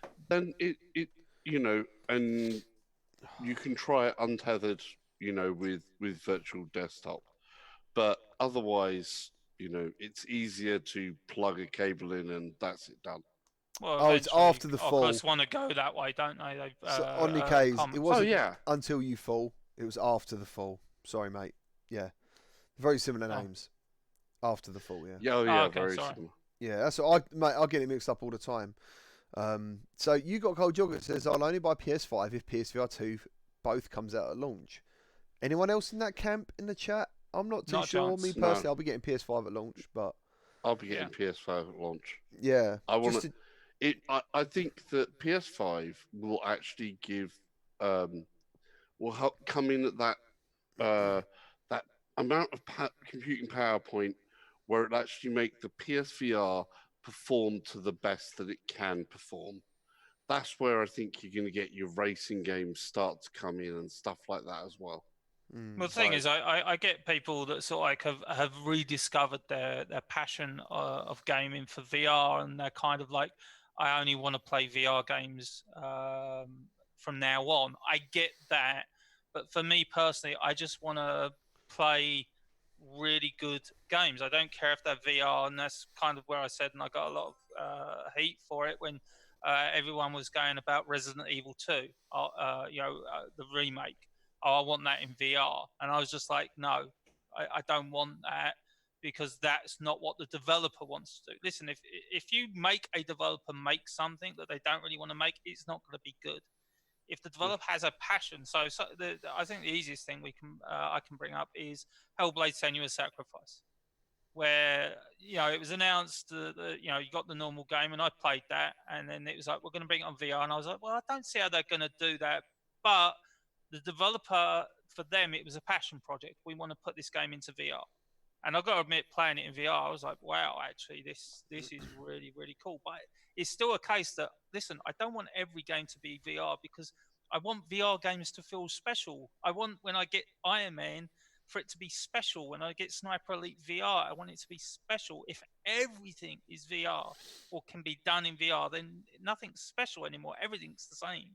So it's the same with the single player games. I'm really looking forward to Last of Us Part 2 and Ghost of Tsushima and Doom Eternal and stuff like that. So I think as like VR gets easier to use, I would like to see all games in virtual reality. As it gets easier to use, easier to get into, like for example, the real Ready Player One scenario, pair of goggles, bosh. Like if that ever happened to that degree, then I'd be like, I'd love every game. Like, I'd love to play. See, on my channel, it's really annoying because there is games that I absolutely love and I'd love to share. And back in the day when I didn't have any subscribers, not saying I've got loads now, but I used to play Shadow of the Colossus. It's one of my favourite games of all time. Yeah. And I streamed it just one Saturday, and the amount of people who come on the channel and said they'd never seen it or heard of it before, and I was like, guys, this is phenomenal. Yeah, it's a phenomenal game. Shadow of the Colossus is one of the greatest games ever made. Yeah, the music alone is just crazy. It's so good. Just want to go to something that Hassan there's saying. He sees himself getting a PS5 and a PS2, but not at launch. And he's saying PS5 second-hand, PSVR 2 new. So, I mean, yeah, if there's a delay between the release of the headset, then you could get the PSVR 2 brand new when it comes out, and then you get the PS5. But I generally do believe the PS5 is what is going to show just how much more life there is to the visual side of the PSVR headset in general. Going back to that comment though about, dude, like, don't let being tethered hold you back. No.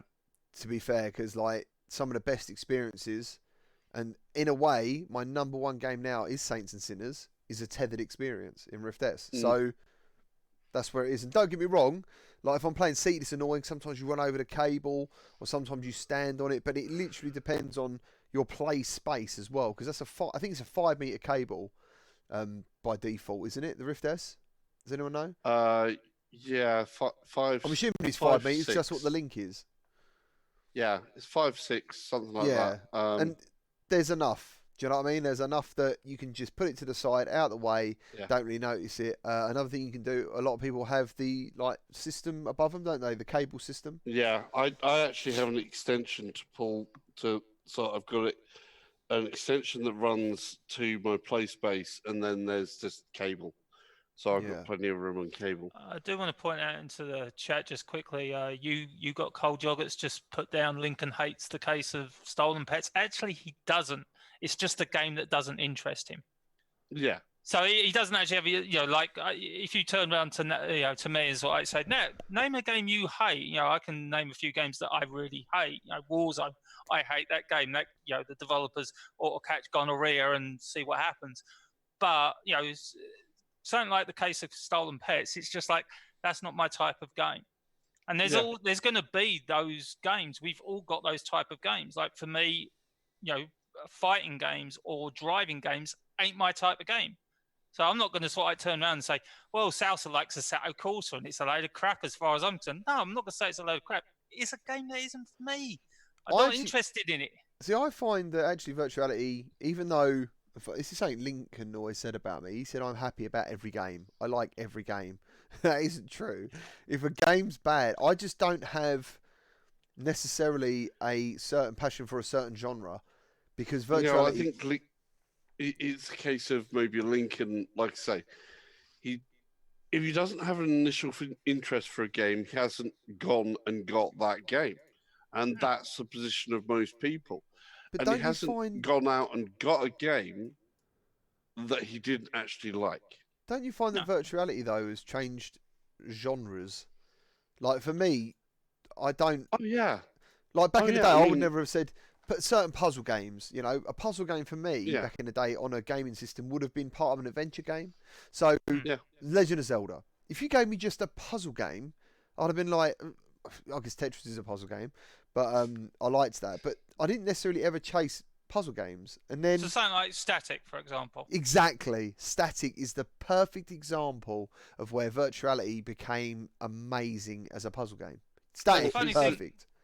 But the funny thing with that is because it was so clever in how it utilized. That's the thing with VR is they're the developers I like that come out with something that's a little bit left field, which is why I am always happy to praise Reggie Strange at Strange Game Studios because he always comes up with something a little bit different.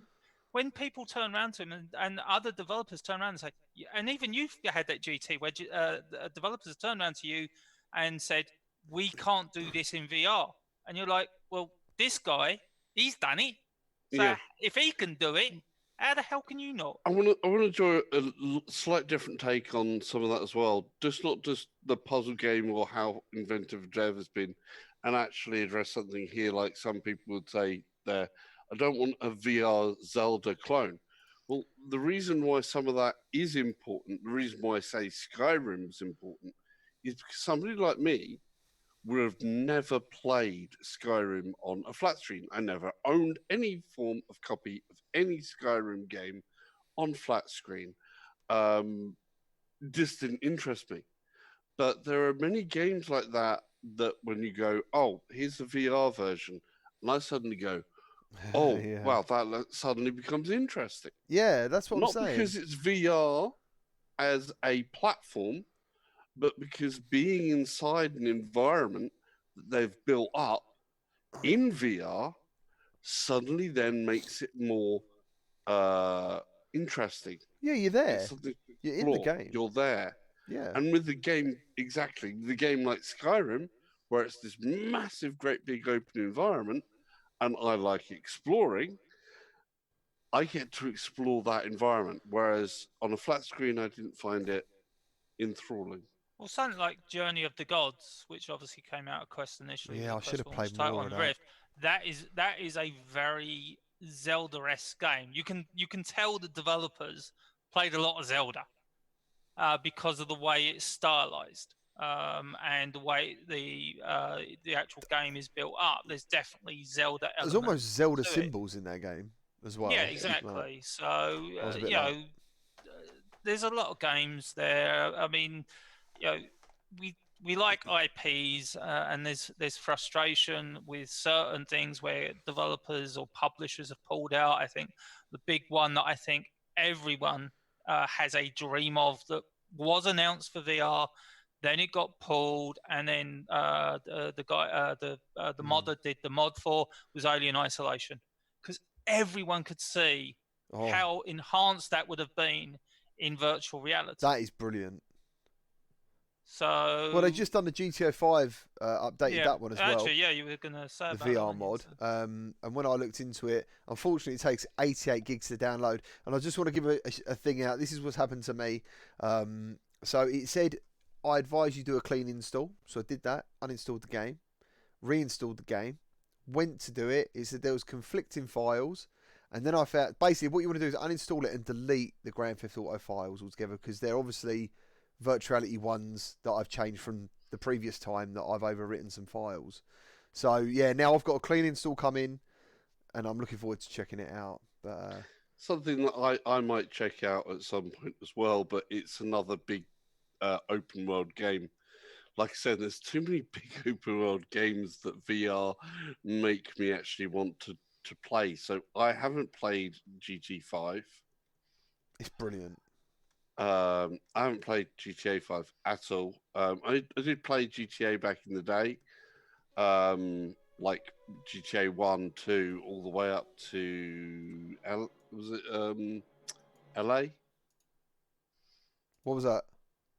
The GTA. Yeah. Sorry, I couldn't hear you because LA one. You're gonna have to say San that. Andreas. Yeah. Okay. So I haven't played GTA 5, but maybe VR mod version I would try. Do it, man. You can get. I got it really cheap off Steam as well. It's like £7. I was about to say, I think GTA 5 at the moment is like $12.49 on Steam. Going back to what you said earlier, Nat, DX Falcon said, I think the Incredibles quote of "if everyone's super, no one is" really relevant when it comes to VR support in games. So yes, I 100% agree with that. Like I say, I like my VR games, and obviously the majority of the games that are built for VR are the best games out there. Now there is a few, like I say, my top VR game still is Resident Evil 7, but even that, I mean, that changed to a first-person view. From it, every Resident Evil game previously had been third person. They're saying about the next one though being first person as well. The next one's going to be first person. No, it's been debunked, the rumors that came out, but the developer came out and said, Resident Evil 8 is carrying on from Resident Evil 7. That was a few years ago. They said that because it's got to be VR. What's the Chris Redfield DLC? What was that one in Resident Evil 7? I can't remember what it was called. Oh man, I can't think. End of Zoe was the other one. End of Zoe was the other one, and I can't think what the other one was. But literally, the developer said this is a bridging story between Resident Evil 7 and Resident Evil 8. That's what the dev said. And to be honest, if Sony have got any sense, they'll fund Resident Evil 8 in VR. It's as simple as that. Because Resident Evil 7 was such a win for them. But yeah, I say, I love my VR, but I still want my VR to be special. And there's, again, the games you look at, Pistol Whip couldn't exist if it wasn't in VR. Beat Saber couldn't exist if it weren't in VR. I don't even think Walking Dead Saints and Sinners could really exist in the way it does if it wasn't in VR. So there's plenty of games, and I think that's why everyone is so excited about Half-Life Alyx, who's in the VR community, because this is being built up, from the base up for VR, and it's a Half-Life game with all the cool puzzles and storytelling and humor that you get in a Half-Life game. But it's JRB the Gamer Black Cat. Things have really slowed down on the Quest for me. Mainly ports I have played on PSVR. I did enjoy The Climb and Path of the Warrior. Covert Alps looks good, but what else? The Quest, I mean, there is some games obviously still coming out for the Quest, and there's going to be tons of them, I think, in the future. There really is. and you can see that from SideQuest. A lot of developers are out there pushing things, and I think a lot of surprise titles will be dropping on that as well. I don't think you can sleep on the Quest. I think there's something new all the time. But yeah, I just think coming out of Christmas, things have slowed down a bit. But it's gonna gain momentum again. And Saints and Sinners will be coming out to it as well. So we had Audica drop on the Quest, didn't we, this week? Yeah. Or last week? Audica PSVR? No, it was on No, Quest, wasn't jumps on the Quest. it? Yeah. Oh, okay. It was already out on PlayStation VR. Oh, it's already on. No worries. Stupid me. Don't worry, man. You're on the drinking, yeah? What are you drinking? No, I'm drinking Ramonet, which has no alcohol whatsoever. Shame on So you. you're What else? Well, no, I on want to do a bit of driving as well after on Zim's thing for ACC. So TGK says PlayStation is where the best exclusives are, in my opinion. Do you know what? I did believe that, but I'm starting to go, do you know what? There are just as good exclusives on PC. I would actually say there's more on PC. It's tilting. You're talking. I'm coming from a place where I've come in late to the PC VR side. Now, don't get me wrong.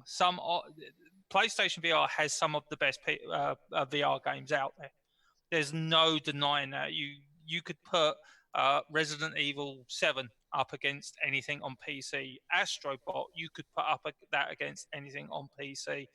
Firewall Zero, you could put that up against anything on PC. So there's enough games on PlayStation VR, and I think Iron Man VR is going to be another one. I think that's going to be a banner release for PlayStation VR. Yeah, VR Gamers has just said Wipeout Omega Collection again. That you could put that up against anything. But then you look at what PC is doing, both in terms of the games that it's had, but to be honest, its last 6 months has just gone thing. You've got Stormland, you've got Asgard's Wrath, you've got Walking Dead, PC Saints and Sinners. has been bananas. It's just and it ain't stopping. Like I say, Half-Life Alyx, I think is going to be such a monumental game. Yeah. So what else we got? Hussein said the Rift S is 5 meters and the CV1 is 4 meters in cable length. I'm not 100% like you probably are. Definitely right, man. And I actually think he is right. So I remember struggling a lot of the time more with the Rift making a video because I turn around, twist maybe a bit much and trip over it. And, I immediately got an extension cable straight away for all of it, so that I wouldn't have that happen at all. So it wasn't a thing that kind of registered to me that much. You got Cold Yogurt. With each new VR game, I get a thrill to see what environment they put you in, and can't get that in 2D games. That really happened for me in a game that I don't really hear anyone really talk about. It reminded me of Ghost in the Shell on PlayStation. It was a puzzle game on PlayStation VR, and it was only about £8-9. Never Out. Have you guys checked that out? Never Out? No, I didn't check that one out. I know the game you mean, but I absolutely loved that game. I done a whole stream. I done it in two. I think I done it in two because maybe the game crashed and it come back on and stuff. And the developer was in there at the end, and he was like, "Look to your right," and there was like his name, Spray Cell, that's just out in the middle of space. It's really weird, and I bloody love that game, and no one ever really talks about it. It is Never Out, yeah. And I've done the complete walkthrough 1 and 2. But that's the thing with VR, isn't it? It can appeal to your base emotions. I mean, the game I always go to that got me really emotional was Moss. I thought that was so well done. Not only in the character of Moss, who used to sign language and stuff, but the story that they told. Yes, it was a little bit short, but to be honest, I would rather get to the end of 2 or 2.5 hours and be gagging for some more of that content rather than get to the end of 10 hours and just be like, oh, thank God I've actually got through it. So there's Quill. There's Quill. I think Iron Man, I don't know if it's a timed exclusive or it's just Iron Man is actually a PlayStation exclusive.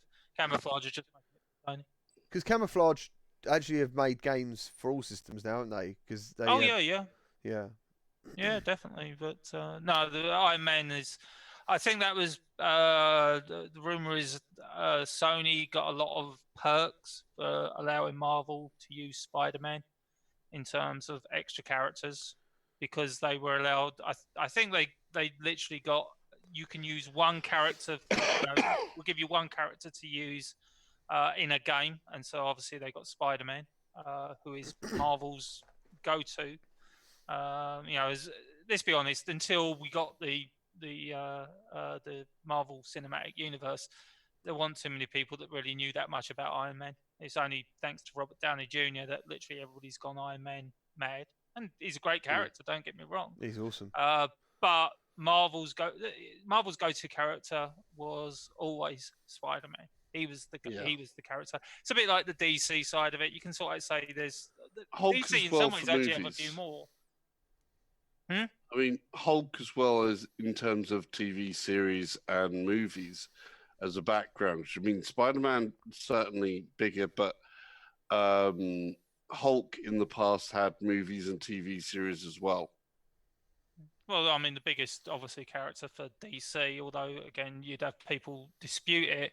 I mean, I would say Batman is the biggest DC character, but you'd have other people that are saying it's Superman or it'd be Wonder Woman. Again, it would depend where you come from. I don't think you could have that conversation on the Marvel side until at least the MCU came in. I think the MCU has changed the conversation on Marvel quite a bit, but, look, I don't care. I'm getting great games.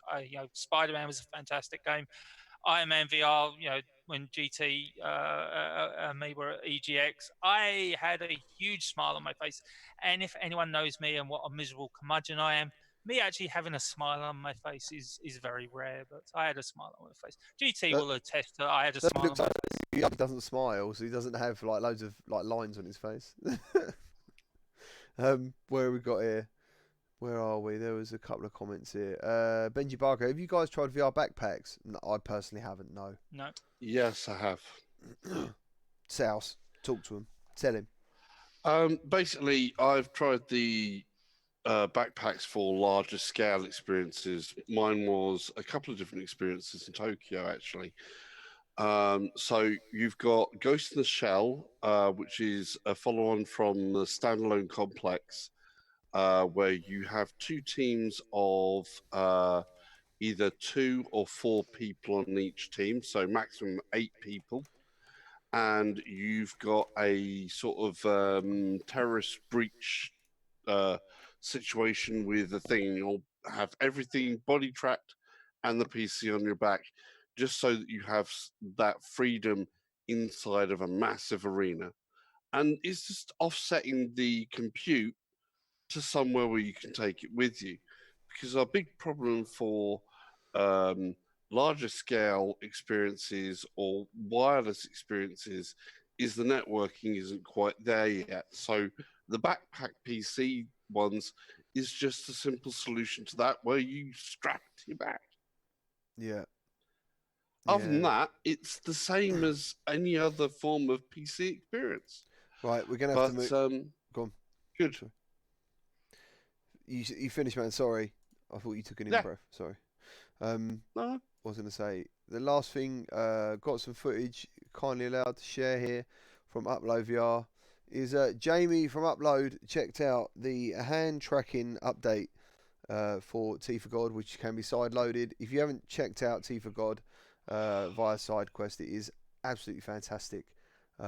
It's a room scale experience. So, for example, my area is just above 2 meters by 2 meters square, and it builds the world around you. And so, for example, if I come to this particular area of my room, and I come to that chest of drawers or whatever you want to call it, it would make a wall or something like that, or a door, and to the right or the left, and I'd turn. I wouldn't even realise it, because after a while you forget that you're in this game. You forget that it's manipulating you around the same space. And I can tell you what, the larger the space, the more convincing this bloody thing is. Yeah, it uses a thing called Euclidean space. There you go. Let's get South to do it. Do it. do that. Oh no, clearly in space is just literally where you take one turn or another turn, and you make it open into wider or smaller spaces or bigger to smaller spaces. So you reuse the same space, and it's kind of like a magical illusion. Yeah. It's the TARDIS of VR, if you like. Yeah, absolutely. And there is a difference between, this is how I understand it, because it went on Reddit, and there was people going, no, you idiot, and other people going, yeah, he's right. Location-based is an experience that is basically designed with a space in mind.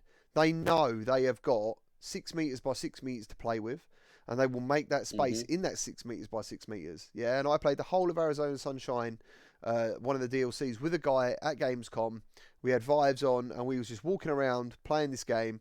But when it's room scale, it's scaled to your room, and obviously the game has to constantly change to keep you in that world. Is that right, South? Well, sort of. I mean, I would say location-based is, you're quite right, a defined space that the developers go, we're making in that bigger space, these are the proportions. Something like T for God, you can go, here's my boundaries, and it then just goes, I've rebuilt the space to whatever I want. Yeah, it's but amazing. It doesn't at the moment have that multiplayer aspect where you've got another human being in there. Whereas a lot of the other location-based stuff, because they track multiple people in a known space, they can put multiple people in there. Yeah. But something like T for God, you just go, here's my size of space I've got available. It does its thing. Yeah, absolutely. So that's Jamie Feltham. If you want to go and follow him, or just follow Upload in general, I'm sure he'll be happy with that. Check out Upload VR. A lot of the news that you see from the ever-growing news channels literally comes from them and Rotor VR all the time anyway. So if you want to stay ahead of what's going on, make sure you follow them guys. And in the Discord, we've also got a VR news section, which is pretty cool. If you want to get notified by any news as soon as it happens, or post news for anyone else to read, we've got an @VR news role. So then you will be notified of any of the latest goings on in virtual reality, which is pretty cool. And yeah, cheers Jamie for letting me share that. Because personally, I've not had the time to check this out. What have we got next week, guys? Anything in particular coming up? Do we know? Just for myself and the VR race fans out there, if you've got Seto Corsa Competizione, then there is the GT Intercontinental DLC is being released on Tuesday, the 4th, and that's bringing 4 new tracks to the game, which will be Mount Pleasant. Is it Mount Pleasant? Suzuka, Laguna Seca, and I forgot what the 4th one is. That's great for me. I need to find all them out. The final one would be in Kailuma in South Africa, which is David Peel's home track. Awesome. By the way, David Peel is also doing some great work for not just this, but also GT Sport, in doing sort of like the driving guides.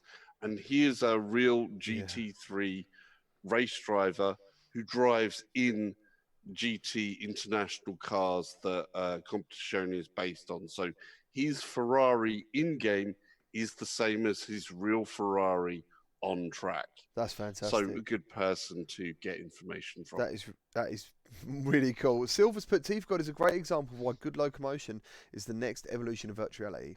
Once we can actually walk in VR via a consumer-ready treadmill or an Omni treadmill, I think they're called, of some sort, that's got to be the next big step. It's only a matter of time. It's all down to cost, isn't it? It's all down to cost. When it becomes an acceptable cost, then you see it's grow, because not everyone's got that money. It's like those driving rigs, isn't it? Like that one we saw at EGX South. It's like 50 grand. Yeah. The Visaro, that's like the Visaro's full-on VR Pro version. They actually have one that's more expensive than that. A couple of stages. There's a full one that actually has a full-size F1 car built into it, which is over 100 grand. That's crazy. Talking about Assetto Corsa, by the way, if anyone doesn't know or follows me on Twitter, my car, which was kind of like a love of my life really for a while, for 5 years, it was a bit of a project. It was a BMW E46 convertible, one of a kind. I basically done a lot of things under the hood, started on the bodywork, and then one night it got written off. No one was there, so the particular insurance company I was with at the time made me claim against myself, so I ended up really out of pocket and with no car. And the one car that I'd enjoyed driving recently was in virtuality, and it's the very first car I believe that you race in Assetto Corsa in the campaign, and that is the car that I picked up yesterday. And you said it might not be in a Bath version though, didn't you, Salsa, in that game? It was just a Fiat 500. Yeah, it's just the Fiat 500 in that one, the little Cinquecento, whereas the car that you've got is great fun. It's a stupid amount of power for such a tiny. I've got a thing for small cars. I've always loved like little cars, and when I saw the Abarth 500, I loved the look of it, and I've always liked it. Makes an impressive sound. Yeah, it sounds gorgeous. Yeah, so and that is the car that I managed to pick up. It is second hand, obviously, and all that stuff, but it's something that I've been working on like all day today, even though I feel terrible and I'm getting worse as the night's going on. I can feel it coming back. Scrubbing away, getting rid of all the scratches, and I sort of like coming across things that need work. One, because they're cheaper. I wish I had the money just to go, yeah, don't worry about that. But in some ways, it's nice to have something that needs to be made into your own. Yeah, it's really cool. So yeah, virtuality to basically help me choose a car. So that's pretty cool, because I remember being in that car. That is pretty awesome. Yeah, man, and just looking around in that interior, I thought, these are wicked. And then, I went to a showroom and I was like, actually, these are really cool. So, yeah, that was I said that to someone else and they went, that's really cool. And I was like, yeah, I guess it is actually quite cool to do that. So, yeah, have you guys got anything else to add this week? Because I feel like I'm literally going underwater. I think we've round down to where we are ending. Yeah. Apart from perhaps to say congratulations to one of our fellow VR creators, Mr. Polish Paul, who has just revealed that he's gonna have a girl. Oh, well, I didn't know that. So, was it on Twitter? Yeah. They've got a baby expected to come along. The gender reveal, it's a girl. Oh man, that'd be awesome. So he'll have her working on the channel, no doubt, eventually. Getting out that PSVR news. I expect she will have the extra freshest news in the village. Her first words would be like and subscribe. It's always better when there's more of us. So yeah, what was I going to say? Oh, have we got any comments in the VR link? That's the other thing I didn't read out earlier. If you got any comments, sorry about the sniffing. If you got any comments or feedback for the show, please chuck them in the Discord. There is a VR link section. If you want things brought up, as I said, we got the VR news thing as well. So, is there anything there today, Salsa? Has anyone put anything in the VR link from last week? No, this week it's been a little bit like say. I think it's a little bit lacking at the moment. All right, cool. Out of there. Right. Yeah. If you guys are happy, I'm happy. Yeah. Excellent. Thank you ever so much for tuning in again, as you do every Sunday. It makes it so much. Honestly, when you're getting this stuff together, it's like, oh man, it's a lot of work. But then when everyone comes through and they're enjoying it, it makes it fantastic. And I actually questioned to myself, why did I ever get a bit like, oh man, I hope you get all like stressed out a little bit making this thing happen. But when you're all here, I really appreciate it. We appreciate it. Please remember to subscribe to Nat from Degrees Gaming and Salsa from Salsa Chapter VR. They make some great content and stuff. Nat's got his opinions. Salsa's got his tech chat. I don't know where I am. I'm just like doing my thing in my own way. So yeah. Thanks, guys. Thank you for your likes. Thank you for your comments. Thank you for people who subscribed during the show. Really appreciate that. Thank you for your donations. Thank you for becoming channel members. Thank you ever so much. And thank you, Rosie. Yeah. And Rosie Summers, man. Rosie. Go check out her channel and stuff as well. That was awesome. So once I've confirmed it, we've also got another guest next week because a lot of people were talking about not a lot of people, but I remember, I think it was around Christmas time, someone said, "Where are the ladies of VR?" And so got some coming on the show for you. So yeah, and a lot of them are into like esports. And you got Rosie Summers, who is into virtual reality art and animation. So they are there, and we're going to show some of them. So yeah, thank you very much, guys. Look after yourselves. Bye bye. Take care. Take care. Bye bye.